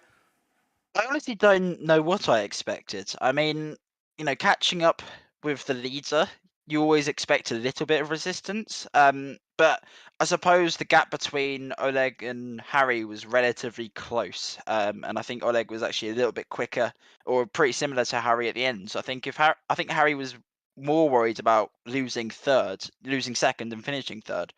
Because if he'd have defended from me, Oleg would have probably beaten us both. So I think that was more understanding what else was at stake, because obviously if he defended from me, he was probably going to lose out eventually because of the pace deficit. It's always hard to hold that up, and then obviously if Oleg had got in front, then he would have finished third. So I think it was smart from Harry there, smart to just sort of consolidate and think, right, there's not much point. But yeah, really, really happy with the result, and still a little bit confused about how it happened. It kind of all just blurred into one eye. Zoned out. I was just in a zone, absolute zone for the whole race. Oh, goodness me. I mean, well, considering that was a perfect night bar what happened at the start of the race, and your description of your emotions is confused, I can't imagine what your emotional reaction will be when you have an absolutely flawless race start to finish. But we'll wait for that day, and it'll be interesting to see when it does happen. But that aside, obviously, we look ahead now to Kyalami in a week's time. The South African circuit, Porsche quite strong there. How are you feeling for Kyalami in a week's time? I'm pleasantly surprised because I thought it was Bathurst next week and I was panicking. But yeah, Kyalami is it's a weird track for me. It's a bit of a bogey track. But as you say, the Porsche is really strong there. Gonna have 20 kilos, which throws the form book a little bit out the window for myself. But Harry and Oleg have both got weight as well. So that's going to help me out. So yeah, I never know what's going to happen. I think I can still grab a podium there, but it's always going to be really tough for those BMWs who are also going to be really, really strong at Kyalami. But as I say, I've just got to do the best I possibly can, try and outscore my rivals for the rest of the season. That's all I can do. Oh, indeed. Well, we look forward to seeing how you get on at Kyalami in a week's time. But until then, Luke, and I think I say this on the behalf of everybody watching right now and anybody who watches back afterwards, once again, an absolutely superb drive from start to finish. I mean, I say it's just phenomenal, and we look forward to seeing more from you in the future. Thank you very much, Paul. That means a lot. Thank you. No problem. So hearing there from Luke Whitehead, and I must admit with you, ladies and gentlemen, I didn't think he would say to me that he felt confused, but I can imagine that given how much he must have had to concentrate, and every lap had to be a qualifying lap, and on top of that as well, as he was saying, every time he came up behind a driver, he never spent more than a corner behind a driver. In the end, you just enter that zone, and it's something which is talked about a lot in biographies I've read from racing drivers. It's the case that sometimes when it all goes wrong, you just seem to switch out of the sort of universe you're in, and you just focus so much on the racing. And I think that's what Luke Whitehead went for. I think he just went into this zone of, I am coming through, I'm gaining every place that I go. And it was just shown every time we cut to him, he gained a place. And every time, every lap, it was 1.5 seconds faster than most. And in the end, well, that's how he recovered to what was the lead of the race and brought it home in the end. And 2 wins and a retirement now. And it means he's right back in there with regards to that championship. But let's not count out other drivers here, and whilst we can sing the praises of Luke Whitehead, we must also sing the praises of Harry Phillips here. Let's bring him on in, our second place man, in what was a superb drive from start to finish.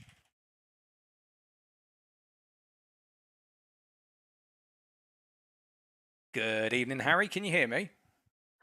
Hi, Paul. Can hear you loud and clear. Long time no speak. Indeed, it's been some time, Harry, but I must say firstly, congratulations on a superb drive to second place today at Laguna Seca. How did it feel for you out there, and how did you think your race went? Thanks, Paul. Yeah, P2. I couldn't be happier, to be honest. I mean, I did have P1 on the cards. The race went really well for me. But after a massive blunder in the pit stop, my first pit stop, I ended up having to reverse through the pit lane back to my pit box. Bit of a miscommunication there.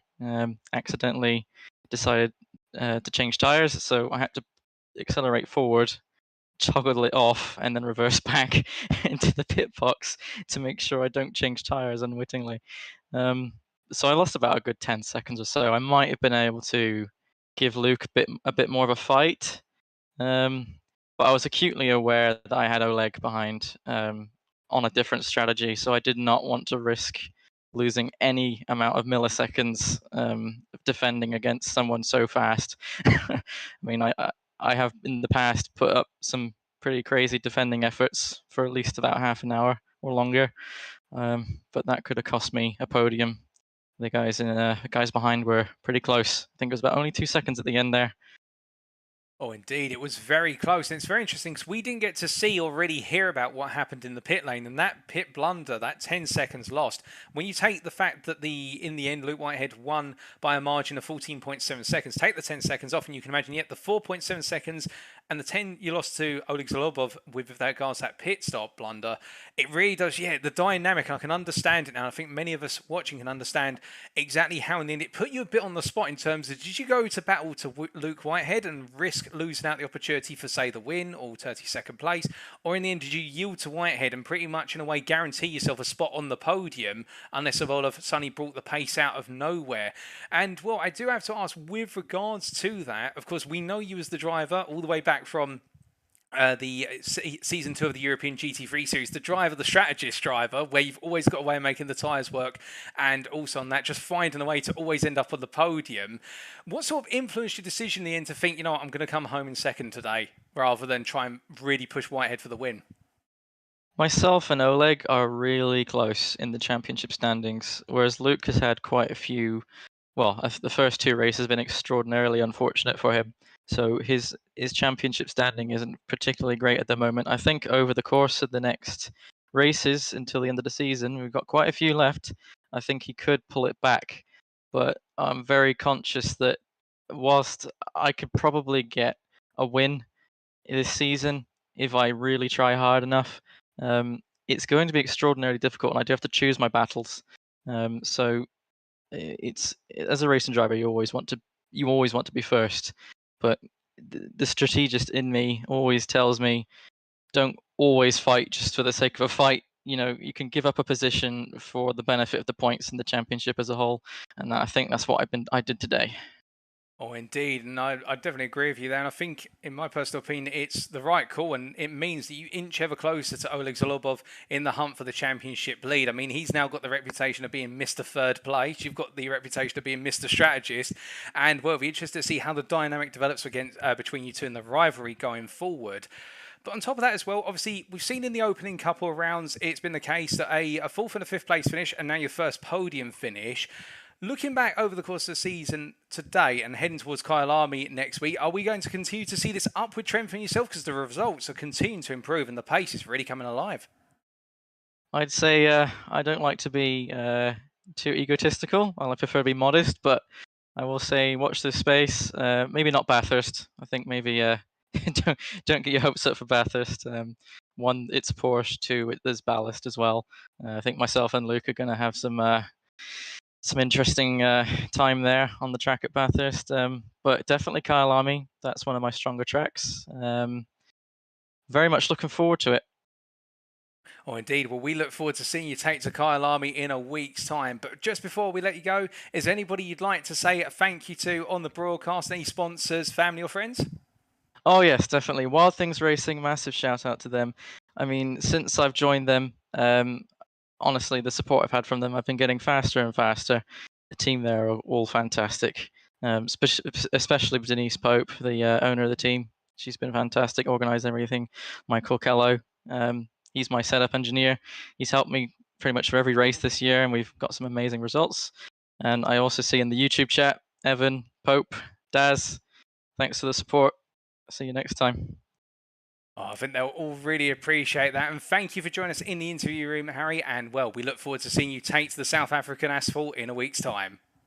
Cheers, Paul. All the best.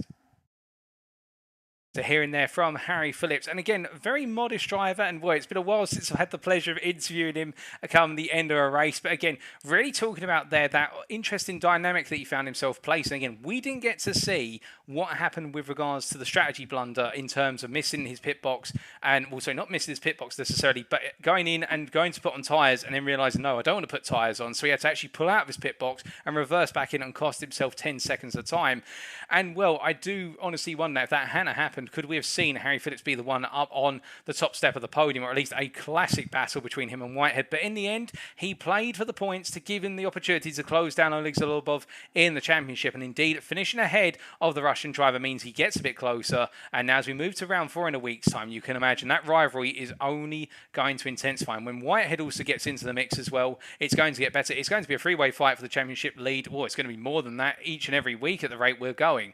But again, also from Harry Phillips, one other thing to note there, which was interesting, was him saying about the fact that with regards to managing the car and that strategy aspect, I'm very grateful for the team behind him, and the shout-outs there, of course, to what is Well Things Racing, all the team behind him, and it is a huge team effort, and I think it's something they can all be proud of together. But Harry Phillips at the end has to be the one piloting the car and bringing home the results. Now, with regards to Oleg Zholobov, of course, some of you remember from the interview last time out, unfortunately it's the case that whilst he is gradually improving in speaking English, he is not in a comfortable position at the moment to be able to give an interview live on air. So he's given me some words to read out for all you guys and girls out there and for S&P Racing Esports to say it was a good race and ended 3rd place again, and well, he has got the nickname now of Mr. 3rd Place, and he really enjoyed racing with Darren King, the battle between himself and the BMW M4 driver, which went on for the majority of the race in their battle for the offset strategy lead, if you will. And he found it quite difficult chasing the Porsches because they're very good at Laguna Seca, and that's in reference in particular to trying to chase down Harry Phillips at the end. He's very surprised that Luke could take the lead and finally 1st place despite the incident in the first corner, and a huge congratulations he wants to say to Luke Whitehead. And well, I think it's the case that Oleg in the end, he didn't quite expect getting on the podium today, he was also saying, but he's enjoyed the racing and is looking forward to Kyle Army in a week's time. And with that, ladies and gentlemen, it's about time we wrap things up. Thank you very much for watching. If you do want to know more about the NXTGEN Racing community, then why not check us out at our official racing website. That is nextgenracing.co.uk. Alternatively, if you are Facebook inclined, you can always take a look at our Facebook group. That's facebook.com/groups/NextGen Racing. Also, a huge thank you to our partners, without whom we'd not be able to bring you all the fantastic racing action, I should say. And that is the SimGrid at thesimgrid.com and Coach Dave Academy at coachdaveacademy.com. But now we must look ahead, ladies and gentlemen, to in a week's time when we move from the United States of America across the globe to Kyalami. We head to the Grand Prix Circuit International Convention Centre in South Africa for round number 4 on Tuesday, the 8th of March 2022. Recently, the host of the real world finale of what was the Intercontinental Challenge Championship for 2021 in the GT World Challenge Series, and it will play host to the final round in the first half of this series. And my goodness, how different a circuit it could be from Laguna Seca, and we'll tell you all about it and more next time out. But given the fact that we have had our first repeat winner and we have had a complete shake-up of our podium in each and every race, it is the case that we can expect plenty from the South African circuit in a week's time. But until then, that's all we've got time for today. We have been NXTGEN Racing. I have been Paul Walsh, also known as TX141 or Britain a Spit, depending on what media you follow me on. Thank you very much for tuning in. And until next time, remember to stay safe, stay well, stay smiling, but most importantly, remember to stay on track. Good night.